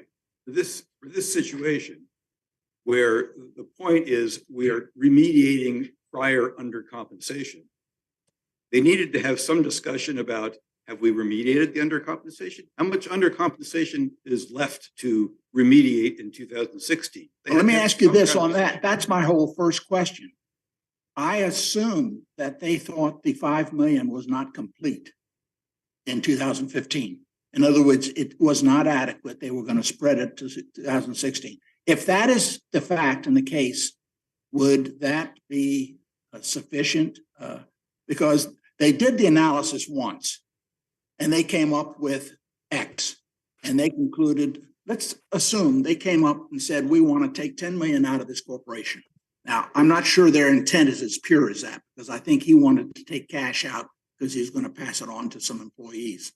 But if they concluded in 2015 that it was okay to take this 10 million out, and we're going to take 5 this year and 5 next year, wouldn't the rationale that was developed in 2015 also be sufficient for 2016? I'm not sure it'd be sufficient, but it would certainly make a difference. It would be a relevant fact, something I'd want to look at. I did not see that in this record. I'll ask them when they. One thing you would want to do is if we took the idea that if you give a good faith exception in 1 year, you had to give it in all subsequent years, that would be, it would discourage the commissioner from giving a good faith exception at all in the first place if it felt that it was tying its hands for all future and subsequent years. That's true. I mean, frequently tax situations are, annual events that recur, and if you get good advice, Yeah, I mean, that's right. I mean, you very often find many cases where a particular allowance is made for 1 year, but not for another year, and for the reasons that you're pushing that the taxpayer is pushing the envelope a little hard. And if we took the position that whenever an allowance is made for 1 year, it has to be made for all future and subsequent years, that's not going to redound to the benefit of taxpayers. The IRS is going to say, well, as a protective measure, we better not give the allowance this first year. You see what I'm saying? Here, I've got something, and maybe this is tricky to my memory. It looks to me, I'm now just looking at some notes here. As compared to Mr. Hood's actual compensation for the time period, they concluded that Mr. Hood was owed $7.14 million to remedy the past undercompensation, and that apparently was at JA 1835. Phillips suggested $5 million be paid to Hood in 2015 with the balance to be paid in future years. That was at the same place. I don't know if that was carried through or what happened. I haven't traced all of that, but the $5 million was paid and they calculated a sum higher. The question would be, if that were in fact their plan for 2016, it seems to me, if they came forth sufficient defense, a justification, a good faith for their 2015 number, and then they said, we did the same thing for 2016. Would that present a different picture? that might have been a good argument that they didn't make. I didn't see that in the tax court briefs and tax court's opinion or in the briefs in this court. I mean, you have to come back. And I just had one last point. At the beginning of the argument, we discussed the standard of review for the facts and circumstances issue. That's the standard of review for the reasonable cause defense also. Tax court was not impressed by their case that they got professional advice in 2000. I mean, we can excuse me, we can juggle these factors any way we want, and we can say, oh, this one, and this one, A, B, C, D. Then we're making ourselves into a super tax court. And it seems to me, we're really straying basically from the standard of review, because it's like the same thing with an abuse of discretion standard. Is an appeals court doesn't always say it would reach exactly the same conclusion, but still there's no abuse of discretion, or still there's no clear error. And that's a part of the force that standards of review have. But I never got a response to my earlier question about whether, if we are going to say that giving a allowance or allowing a deduction in 1 year, it doesn't tie the commissioner's hands for all future years if it seems like the taxpayer is pushing the envelope. And I worry about it making the IRS gun shy about ever giving an allowance to anybody for anything if it's going to bind them in the future, or operate with presumptive force. Do you see what I mean? Yes. Every year stands on its own officially. But Sorry. I'm sorry. Every year stands on its own, but some facts and situations may carry over from 1 year to the next. Just like, But the choice is between good faith and bad faith.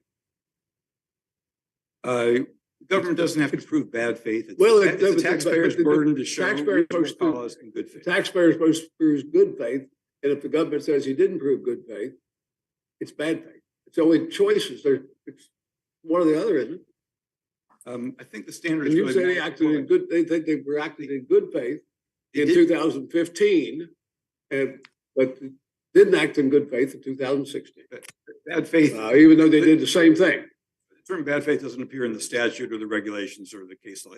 It's a matter of the penalty is mathematical. The penalty is automatic. Yes. Penalty is automatic, and they can avoid a penalty by showing some good faith. Yes, reasonable cause and good faith. Thank you. If there are no more questions,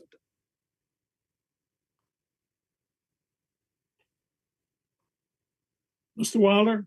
Yes, sir. I'd like to address a couple of things.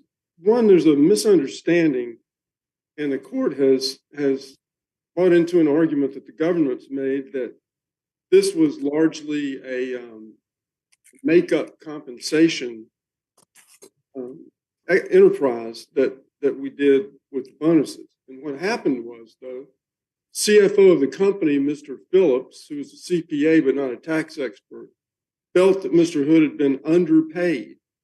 And his analysis was, how there should be a catch-up. But when he knew that he's not a tax expert, so he got Elliot Davis, who the court found to be credible, honest, and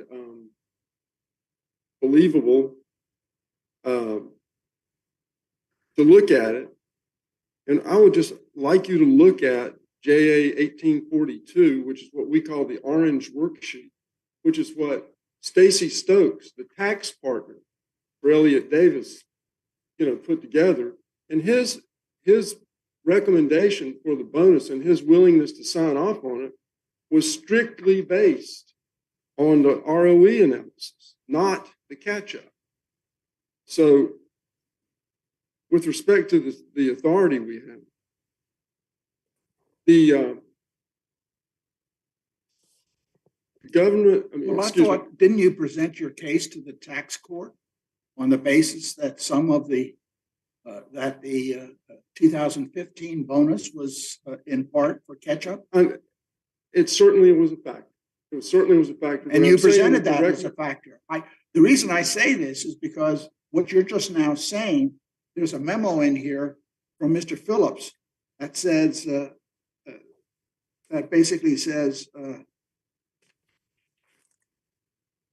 took position that a corporation compensated for previous years beginning in the year 2000.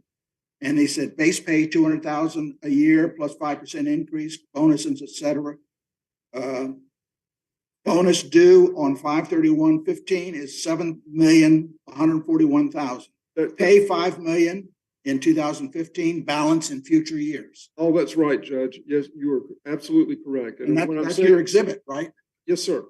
And what I'm saying is that in addition to that, the tax accountants felt that the better reason to award the compensation, the bonus, was the ROE analysis, and they relied, among other things, on H.W. Johnson.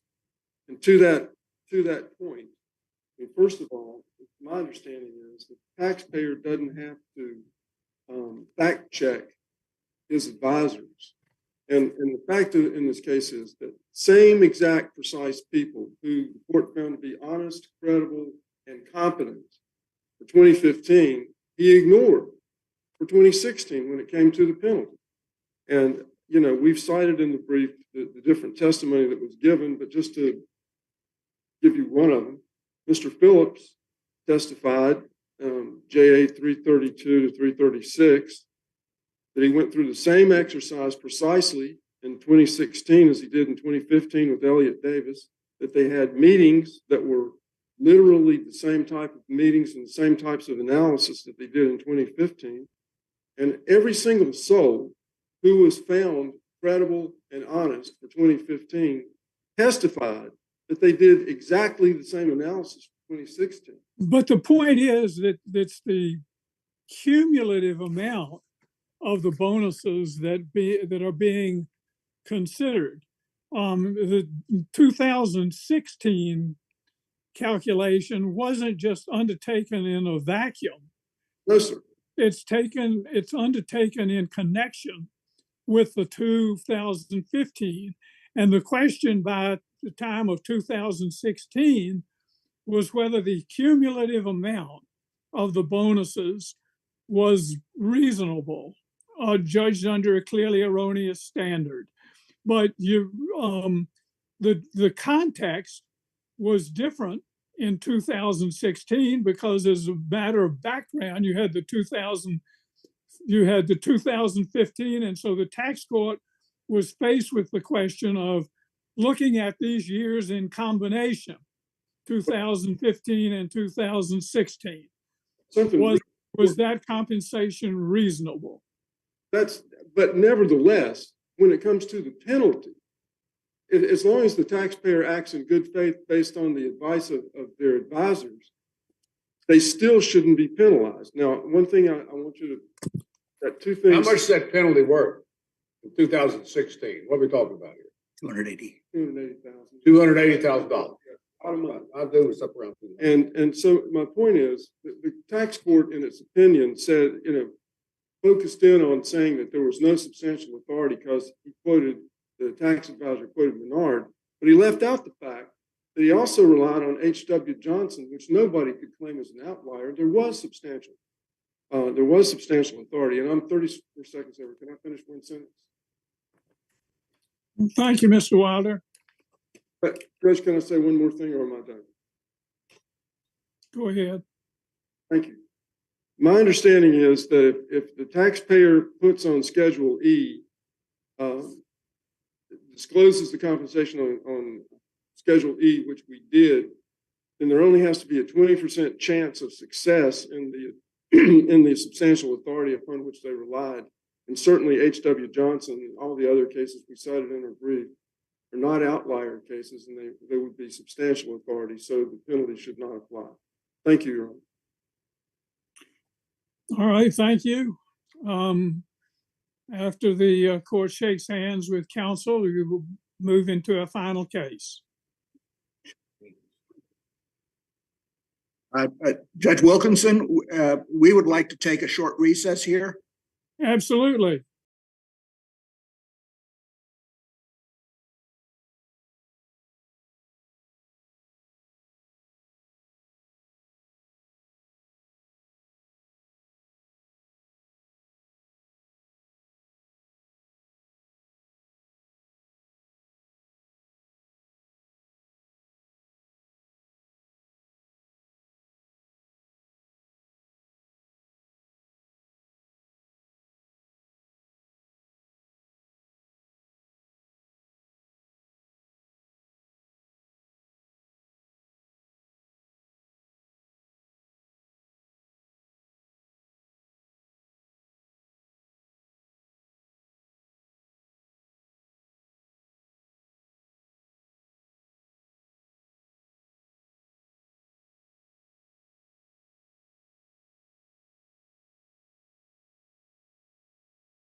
Fourth Circuit.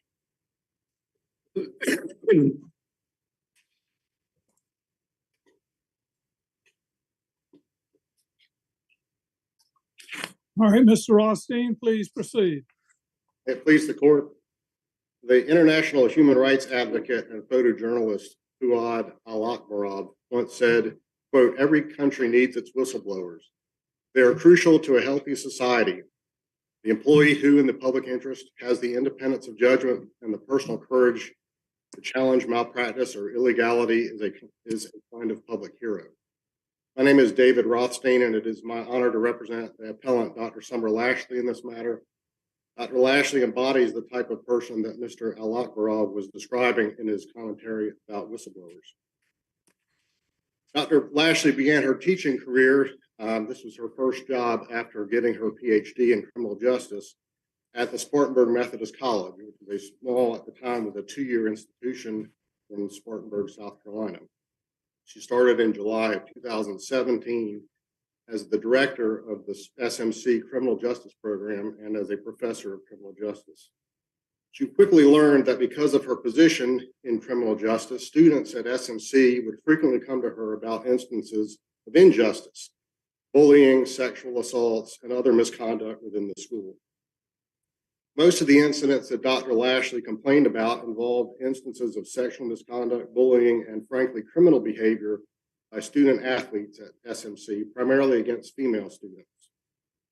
She also noticed efforts by coaches and the administration at SMC to silence such complaints and to protect the athletes. She supported and counseled the student victims, advocated for them to administration, encouraged them to pursue Title IX remedies, and tried to ensure that these matters were handled appropriately. Her actions ended up costing her her job at SMC and have placed an indelible stain on her young career in academia that might never be erased. This is an appeal from the district court's granting of summary judgment for defendants on all of Dr. Lashley's federal causes of action.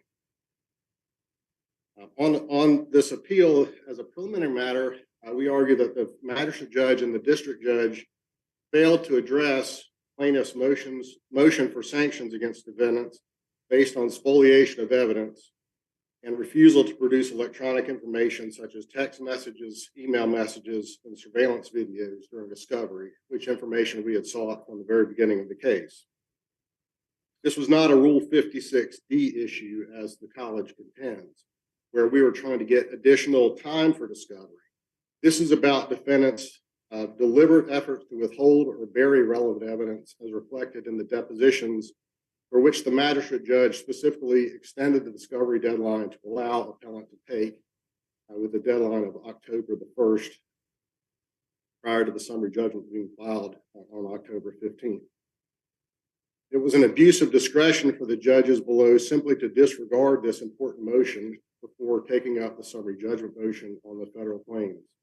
As the court knows, under Rule 37, one of the remedies for spoliation of evidence or failure to produce evidence during discovery is it allows an adverse inference to be taken against the party who failed to conduct discovery in good faith.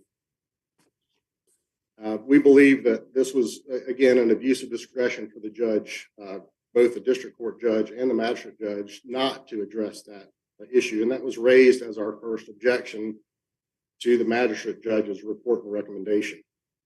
Judge Dawson, who at the time was still a fairly new district court judge, didn't even grant a hearing on either of the motions, the motion for summary judgment or the objections that the appellant raised. With respect to the merits of the appeal, district court's grant of summary judgment is reviewed de novo. As the court is well familiar, on a motion for summary judgment, all facts and inferences in the record have to be taken against the non-moving party, here Dr. Lashley. First of all, on the issue of causation, which was one of the elements of the prima facie case in both the ADA discrimination claim and the Title IX retaliation claim, the district court disregarded this court's well-established holding that short temporal proximity between the protected activity and the adverse employment action can alone create a question of fact for the jury on causation. In Jacobs versus North Carolina Administrative Office of the Courts, this court clearly held, quote, close temporal proximity is sufficient to establish a disputed issue of fact as to the causation element of the prima facie case. This holding was more recently confirmed in the Sempowich case. Defendant Gibbs, who was at the time the dean of faculty, he's also an individual defendant in the case, plainly stated in his deposition that the decision not to renew Dr. Lashley's contract was, quote, the complaining continued. That produced direct evidence of causation between Dr. Lashley's protected activity under Title IX and the ADA and the decision not to renew her contract. President Cochran, who's also an individual defendant in this case, acknowledged that he revoked his promise to continue Dr. Lashley's pay and benefits throughout the term of her original contract after he received my letter of representation threatening legal action against the school and indicating that we were investigating possible claims under the ADA and Title IX. This is important because it's reflective of retaliatory animus on the part of Defendant Cochran. Defendant Cochran also refused to allow Dr. Lashley's request for a grievance to be pursued. He also refused to follow the Title IX or the request for a Title IX investigation into Dr. Lashley's termination.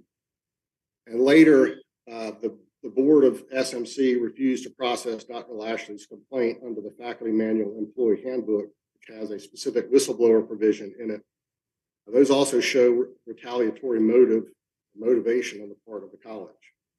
Again, this Dr. Lashley's Title IX activity was under the opposition part of Title IX, not the participation clause, as defendants incorrectly argued that there had to be a formal Title IX Office of Civil Rights complaint by the Department of Education before she had protection under that statute. Actually, it's under the Supreme Court precedent that recognized retaliation cause of action under Title IX. We believe that the district court's decisions or the district court's analysis on causation was erroneous as a matter of law and should be reversed under the de novo standard. Perhaps the most glaring error in this case was the district court's accepting of the proffered alleged non-retaliatory, legitimate non-retaliatory reasons for the adverse employment action. Dean Gibbs, Defendant Gibbs, stated that Dr. Lashley was, quote, not a good fit for the school. This is, by its own nature, cannot be a legitimate non-discriminatory matter. You have to look beyond good fit. Why was Dr. Lashley not a good fit in the eyes of SMC? And again, Dr. Gibbs's deposition testimony was that she was not renewed because of the complaints continued. If the district court's decision on summary judgment is allowed to stand, any employer could avoid liability for a termination by simply stating the employee in question was, quote, not a good fit. This is an amorphous, subjective statement that really is incapable of being challenged. The district court also erred in using the obsolete pretext plus standard, where he articulated that not only must Dr. Lashley disprove the asserted legitimate non-discriminatory reason by the employer, but she also has to produce additional evidence that discrimination was the motivating but for causation for the termination. Again, that pretext plus standard, the court cited to an unpublished decision that cited back to pre-Reeves versus Sanderson plumbing supply case where the United States Supreme Court rejected the pretext plus standard and said that evidence of pretext combined with the prima facie case is enough to survive summary judgment. This is not an issue of Dr. Lashley's job performance, as defendants incorrectly argue in their brief. The only person who ever evaluated Dr. Lashley's teaching performance was a woman named Mary Jane Farmer, who was Dr. Lashley's immediate supervisor and was the head of the social sciences department at SMC. She testified that Dr. Lashley knew her stuff, that the student evaluations for the first semester were outstanding, and she also placed her on the preliminary schedule for the 2018-2019 school year, and she was supposed to teach 5 classes, both the fall and the spring. So this is not a question of job performance. That the latest issue of the preliminary schedule I saw was dated February 14th, day after Dr. Lashley was notified that she would not be renewed. We also have claims under the Americans with Disabilities Act for failure to accommodate her disabilities and for unlawful health inquiry. Defendant's position, which was again erroneously adopted by the district court, was that Dr. Lashley's failure to return a form that the college used for reasonable accommodation requests within 8 days precluded her failure to accommodate claim. That case, or that holding, is not consistent with the interactive good faith process that's required in accommodating employees. What about the emails using very coarse language that displayed an utter contempt for SMC faculty and staff, that she had issues with faculty, administration, students, and staff. Didn't seem like she could get along with anyone. And one thing that concerned me was there's supposed to be a degree of professionalism in the relationship between teachers and students.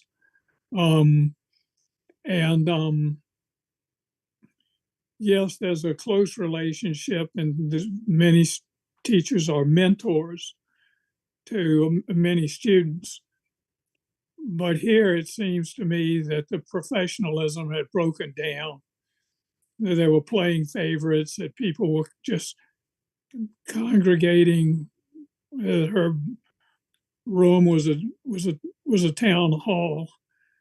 But there were 2 concerns I had here that didn't seem to me to relate to discrimination. One was just the breakdown of professionalism that was documented in various emails and the rest. And the other was the total contempt expressed in foul language for everything about the institution of which she was supposed to be a part. And when someone says they're not a good fit, what you're saying is, I think, what the person that says you're not a good fit is recognizing that in any institution and in this world, to get something done requires a degree of teamwork and requires getting along with other people. And she just didn't seem to get along with almost anyone. And for that kind of problem, I don't see why someone could say it's not a good fit if you hold everything about the institution with contempt. And as I say, you have to get along with people in any institution to get anything accomplished. Judge, and the record here indicated some genuine problems in that regard. I have 3 points to make on that, Your Honor. Number one, the text messages that were,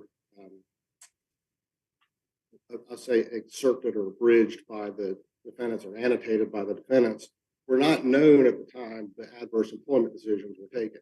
At best, this would be after required evidence. And you know, as Your Honor knows, after required evidence does not absolve the employer of liability. It just limits damages from the date the information was learned going forward. So it's again, it's not an.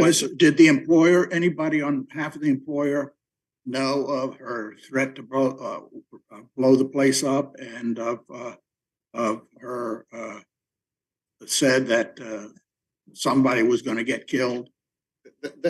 Those were passed on by the colleague that was in the same room as her. But Your Honor, the important thing to note here is again, So my question is, was that information, that's when they fired her, right?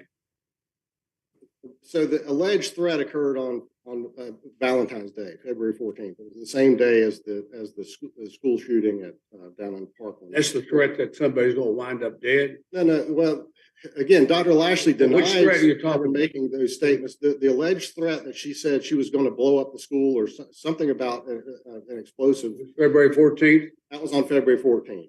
The conversation she had with Dr. Kiesler on the 15th is where she supposedly said, people who cross me wind up dead or something like that. But again, she denied ever making those statements. I understand, but just setting that aside, I just want to, my question was that information that was passed on to the administration, right? That was passed on to the administration on the morning of Friday, the 16th. And that's the reason they, instead of having her finish the year, they fired her right on the spot, right? That's what Mr. Cochran, the president of the college, said. I know, but you were responding to Judge Wilkinson's question about emails Yes. were after recovered. I thought these things were known by the So administration. the text message, I think you're conflating two things. The text messages that that Judge Wilkinson's referring to were produced in discovery well over a year into the case. And again, these were things that the defense lawyers taken out of context. No one was questioned about the context of the text messages. And again, at best, that's a after acquired evidence issue. I think that the defendants have taken extreme liberties in how they characterize these text messages. I'll be the first to acknowledge there's a lot of unprofessional commentary in the text message. Well, these two incidents that I just raised are of the same ilk that Judge Wilkinson raised. It's basically she's totally fed up with the place. Well, again, I think if you look at let's take the statements one at a time. The first statement was the allegation that Ms. Turner overheard her say something to the students that she felt like blowing up the school. Ms. Turner didn't report that immediately. She left for the day. She came back later the next day at a board luncheon and saw Mr. Gibbs, or Dr. Gibbs. Dr. Gibbs denies that ever happened. But the commentary she made in her first written statement said, I don't think there's anything to this, but I felt like I needed to bring it to somebody's attention. Again, Counselor, you've gone over, but you have some time for rebuttal. Do you think you might save this for rebuttal? yes, I'll reserve my time. Thank you. Thank you. Mr. Flippen. Thank you. May it please the court. My name is Todd Russell Flippen, and I represent appellees in this case, Spartanburg Methodist College, its president, Scott Cochran, Dr. Mark Gibbs, Teresa Ferguson, Dr. Jonathan Kiesler, Angelina Turner, and Cleon Boyd. Thank you for allowing me to be here today in front of you. The court should affirm the district court's ruling as to all of the federal claims which are on appeal. Because Dr. Lashley simply could not proffer evidence that could overcome defendants' legitimate non-discriminatory and non-retaliatory reasons for all of its adverse employment actions, including the decision not to renew her contract, but also the termination that's already been mentioned on the 16th of February, 2018. Moreover, the court correctly declined to rule on that motion for sanctions in light. Was February 15th the day she was terminated? She was terminated on the 16th, Your Honor. On the 16th. And at the time they made the decision to terminate her, did anyone involved in that decision know of these alleged threats? Yes, Your Honor. The two threats that Judge Niemeyer took. Absolutely, Your Honor. In fact, Scott Cochran, who's the college president, takes full responsibility for the decision to fire Lashley on the 16th. On the 13th was the first incident. That was with Mark Gibbs.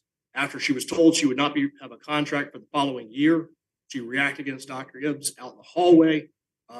There's no dispute that the interaction took place. There's no dispute about the words that were said. You can go back and look at the plaintiff's Department of Employment Workforce testimony, where she describes how she told Dr. Gibbs, "I thought you were my father figure. How could you turn on me?" The only dispute between their two testimonies goes towards the tone of the conversation. But nevertheless, Dr. Gibbs was very impacted by that interaction. There's no contest then.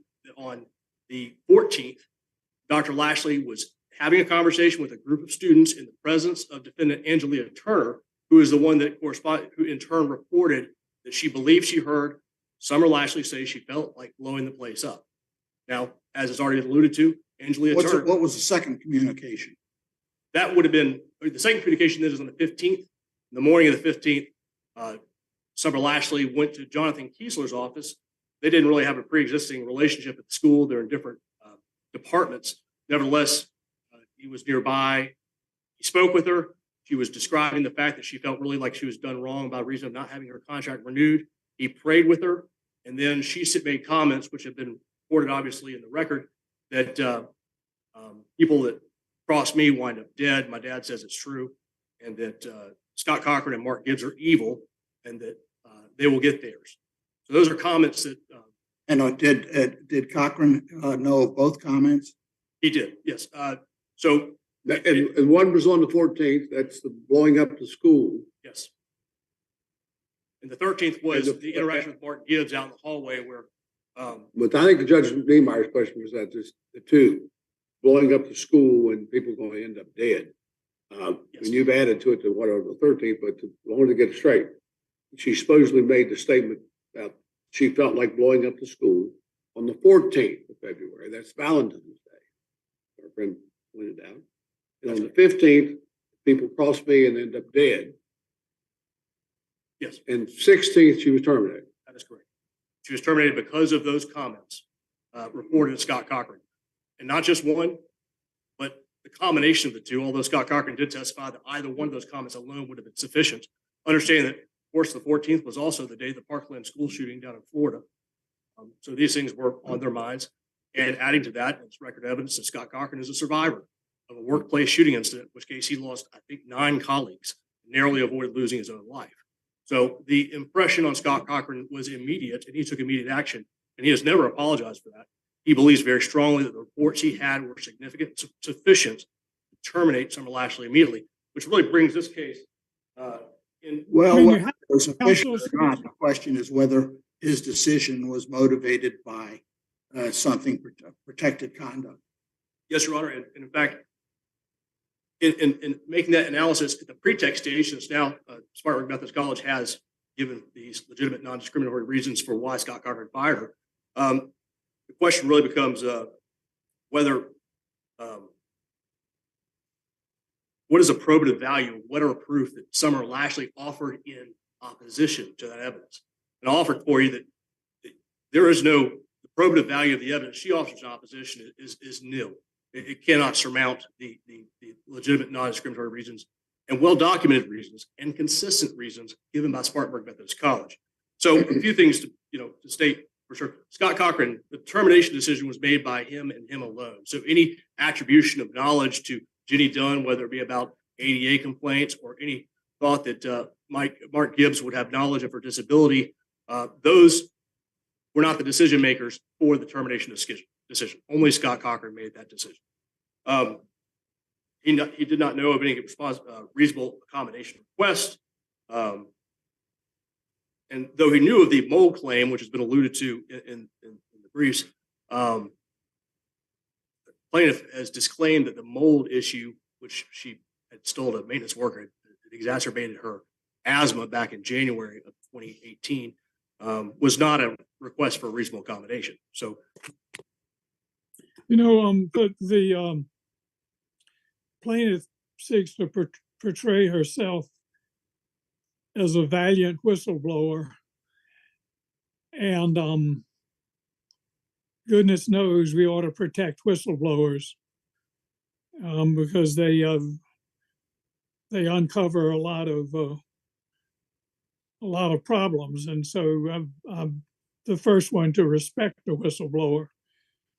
But there are many cases where people have been whistleblowers, but they've done it without abusive and contemptuous conduct and words.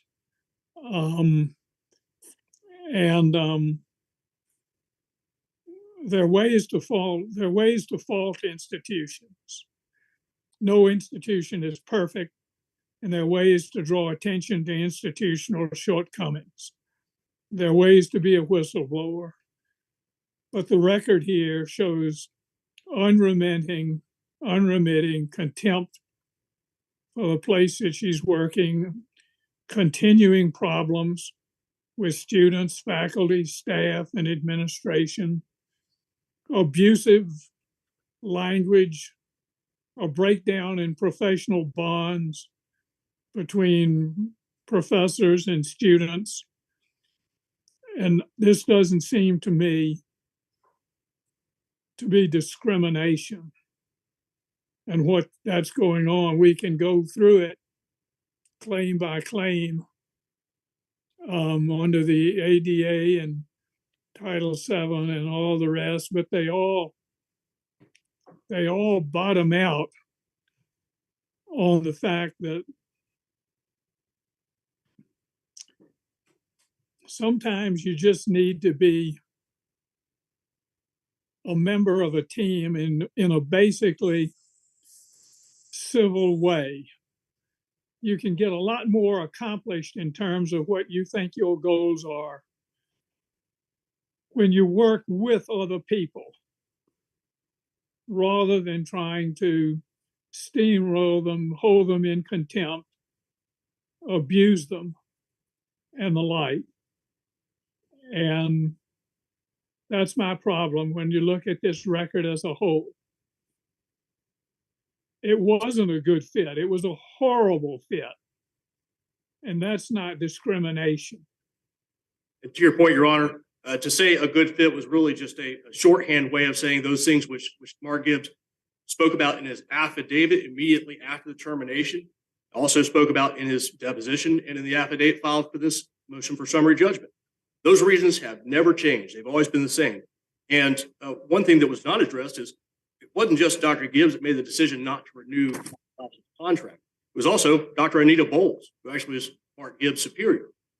There's no evidence whatsoever about what her state of mind was or whether she had discriminatory intent, and she was an equal decision maker with Mark Gibbs in that function.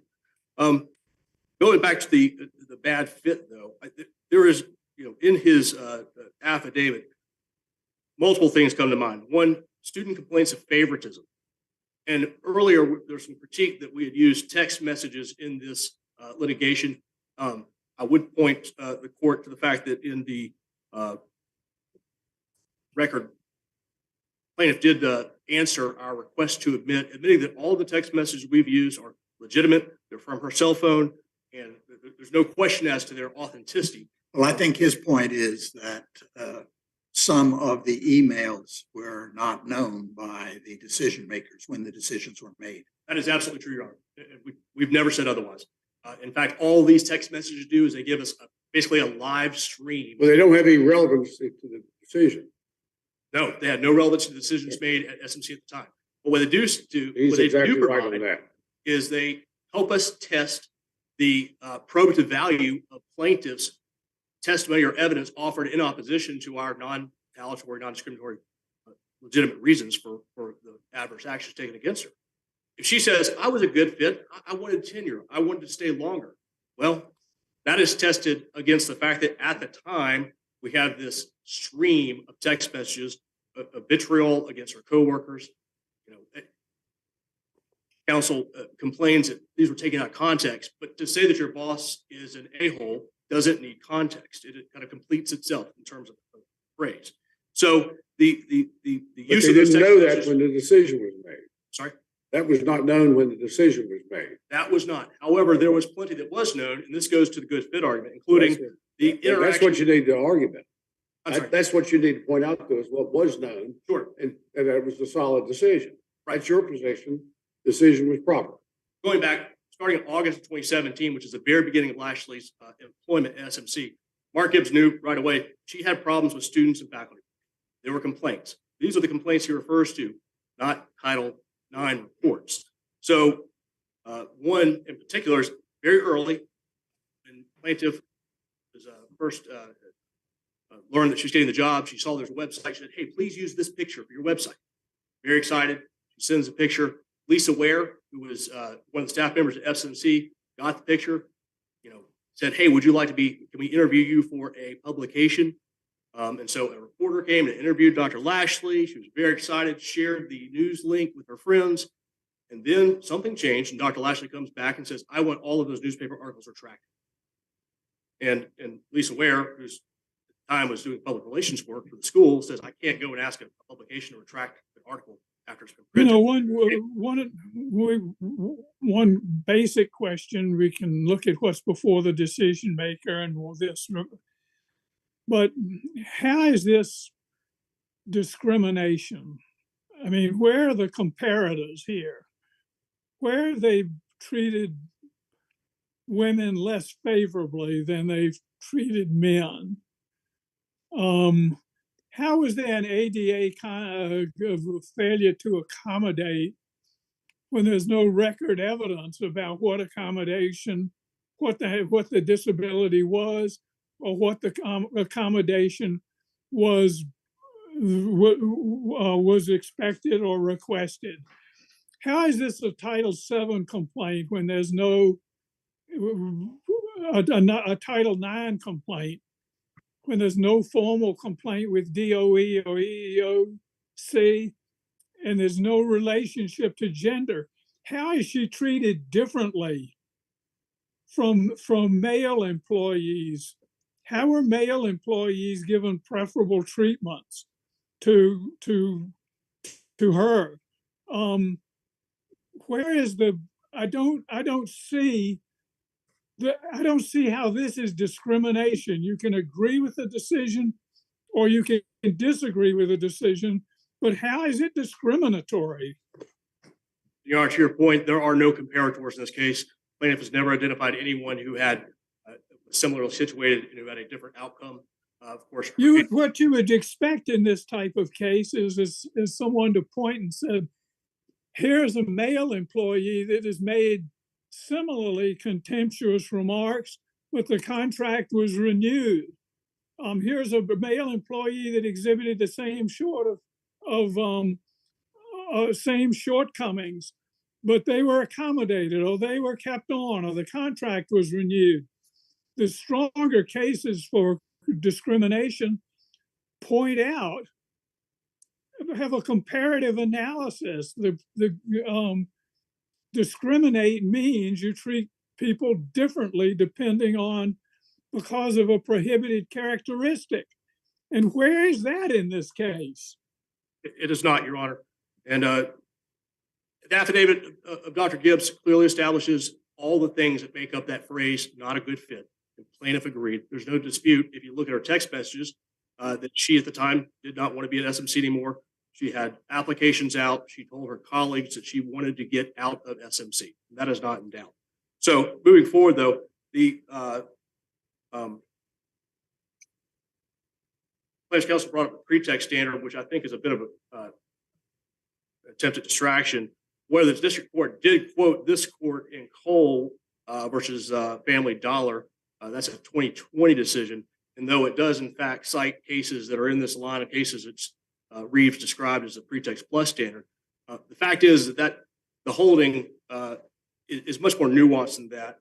And that's why the real issue here in terms of plaintiff's response to the pretext at the pretext phase is a probative value of her evidence. And the probative value of evidence is nil. It's not a credibility. But you only get into, counsel, you only get into pretext if it's a pretext for discrimination.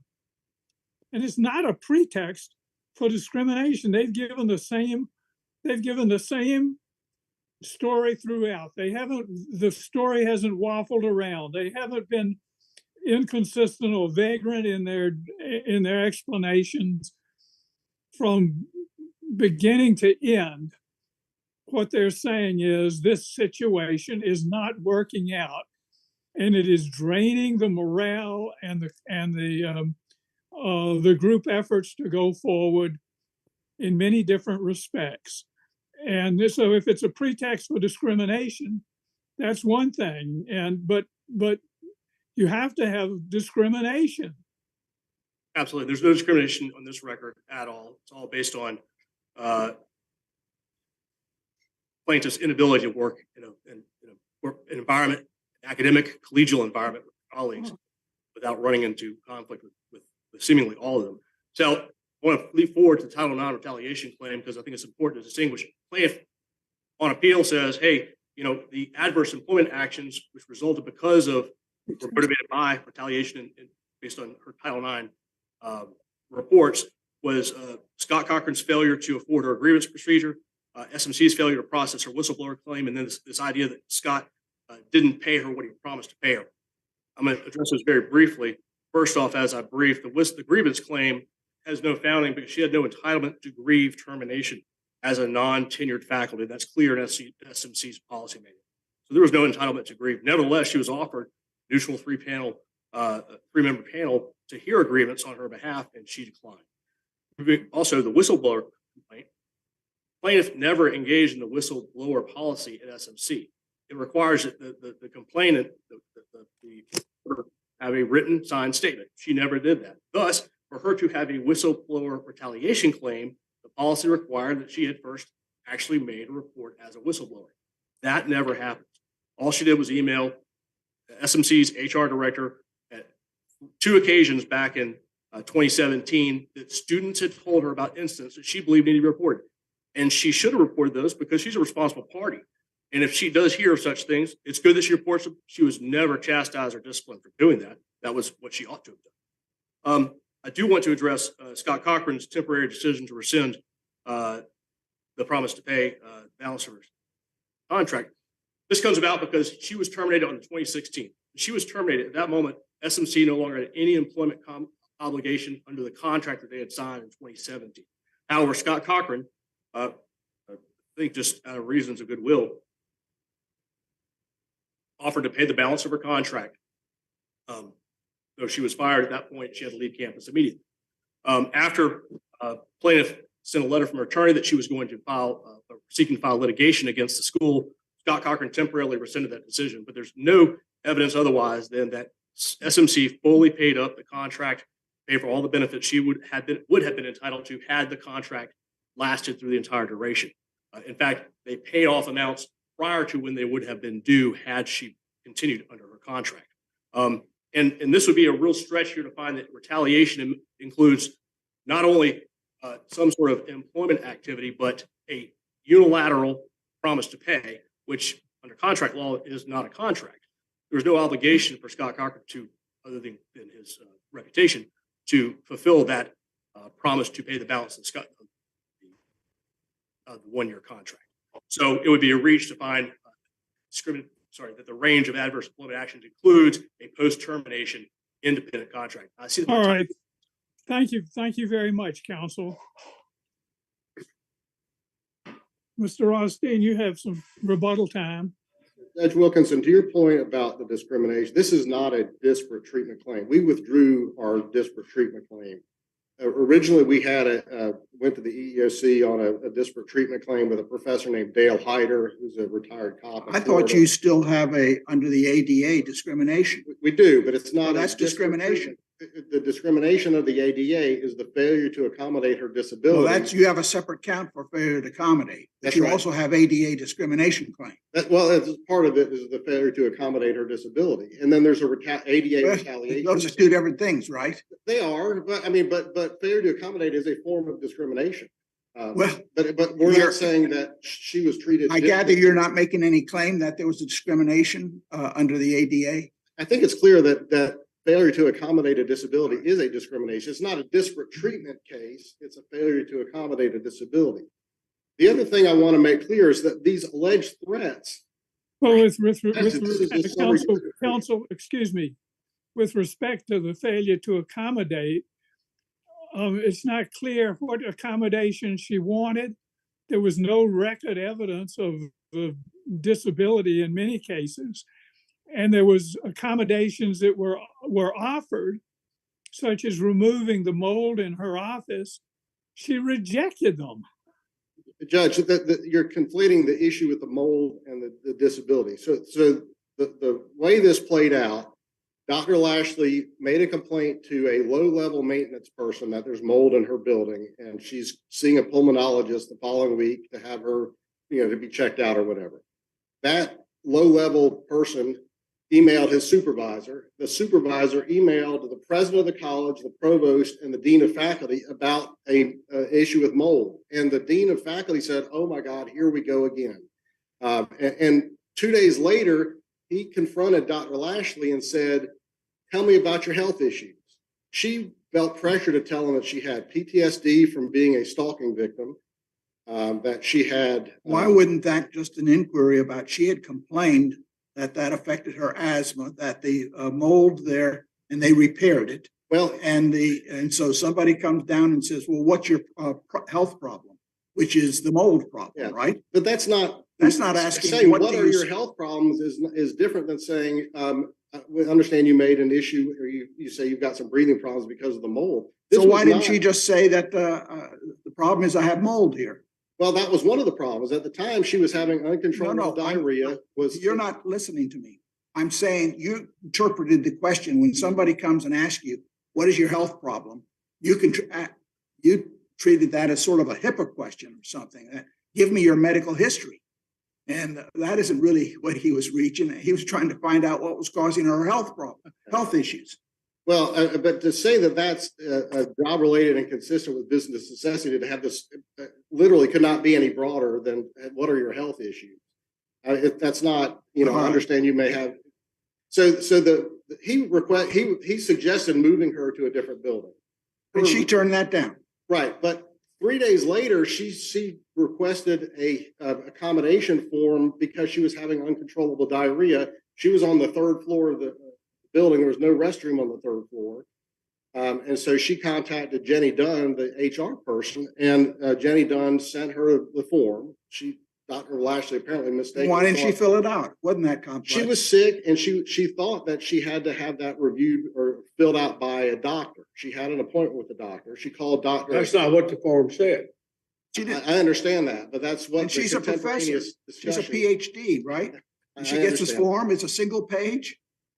Tell me about it so we can address it. Yeah, but 2 days later, she told Dr. or Miss Dunn that they thought she had Crohn's disease. I mean, everybody I think knows that Crohn's disease requires being close to a bathroom. I mean, you're again not addressing the question. The question is, why didn't she return that form? She didn't have time to your return answer the is form. that she thought she had to get a doctor. Right. Well, that's what the record shows. Is She didn't return the form. Didn't return. There's no dispute. She didn't return the form. Now, what about you were going to say something about the threats? The threats are highly contested. So the first threat that was made on They're the contested, 14th, but they're very contested. This is a summary judgment. but they were motion. made the 2 days before the 2 days before the termination. But Dr. Lashley, And even we if they actually were submitted untrue, an affidavit What's from the person supposed to do? What's the officer supposed to do in this? Well, first of all, again, this has to be good faith belief on Mr. You can't have a professor of criminal justice threaten to kill people or blow the place She up. didn't make those threats. That's what the record, if you view the record in the light most favorable to her, she denies ever making any type of threat. But There's an that's affidavit irrelevant. from- It's irrelevant whether she made them. Those threats were communicated to the president. They were And the communicated president, just a minute, let me finish.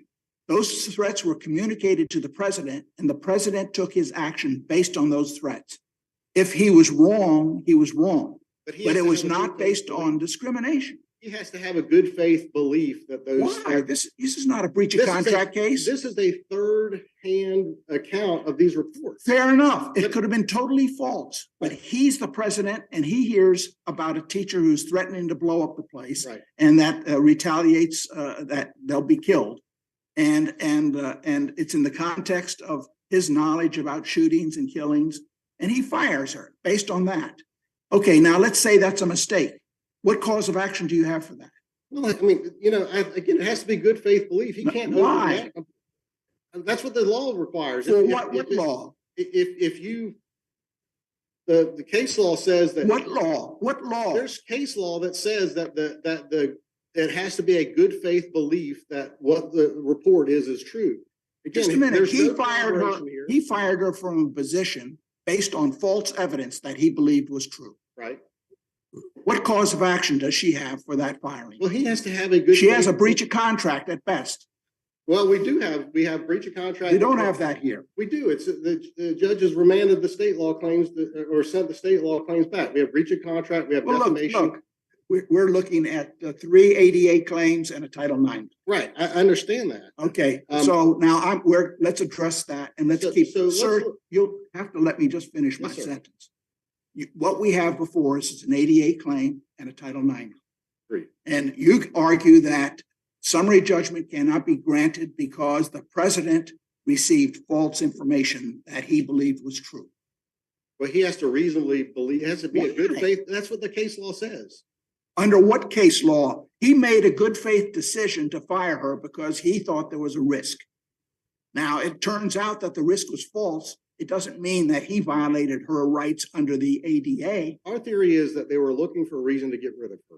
That in the same conversation that Mr. Gibbs came in, or Dr. Gibbs came in and said, "Tell me about your health issues," he also said, "And rumor has it that you've told this student who had a vat of honey mustard dumped on her in the cafeteria to get a lawyer."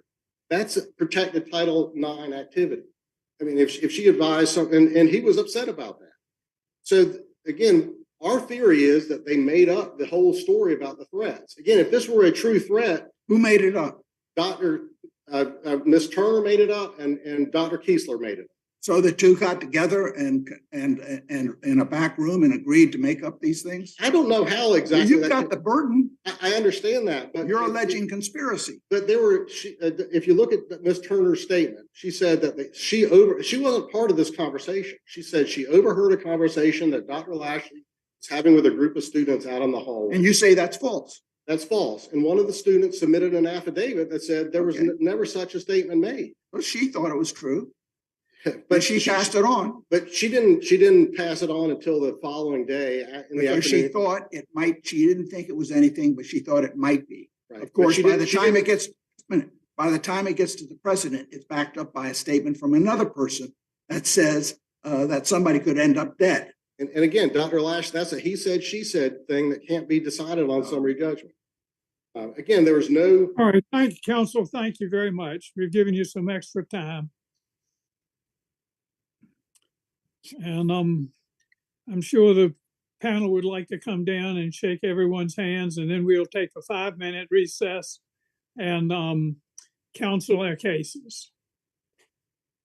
All right, we'll conference our cases right here. We'll come down and greet counsel, as is our custom, and we're happy to be able to do that. This honorable court stands adjourned until tomorrow morning. God save the United States and this honorable court.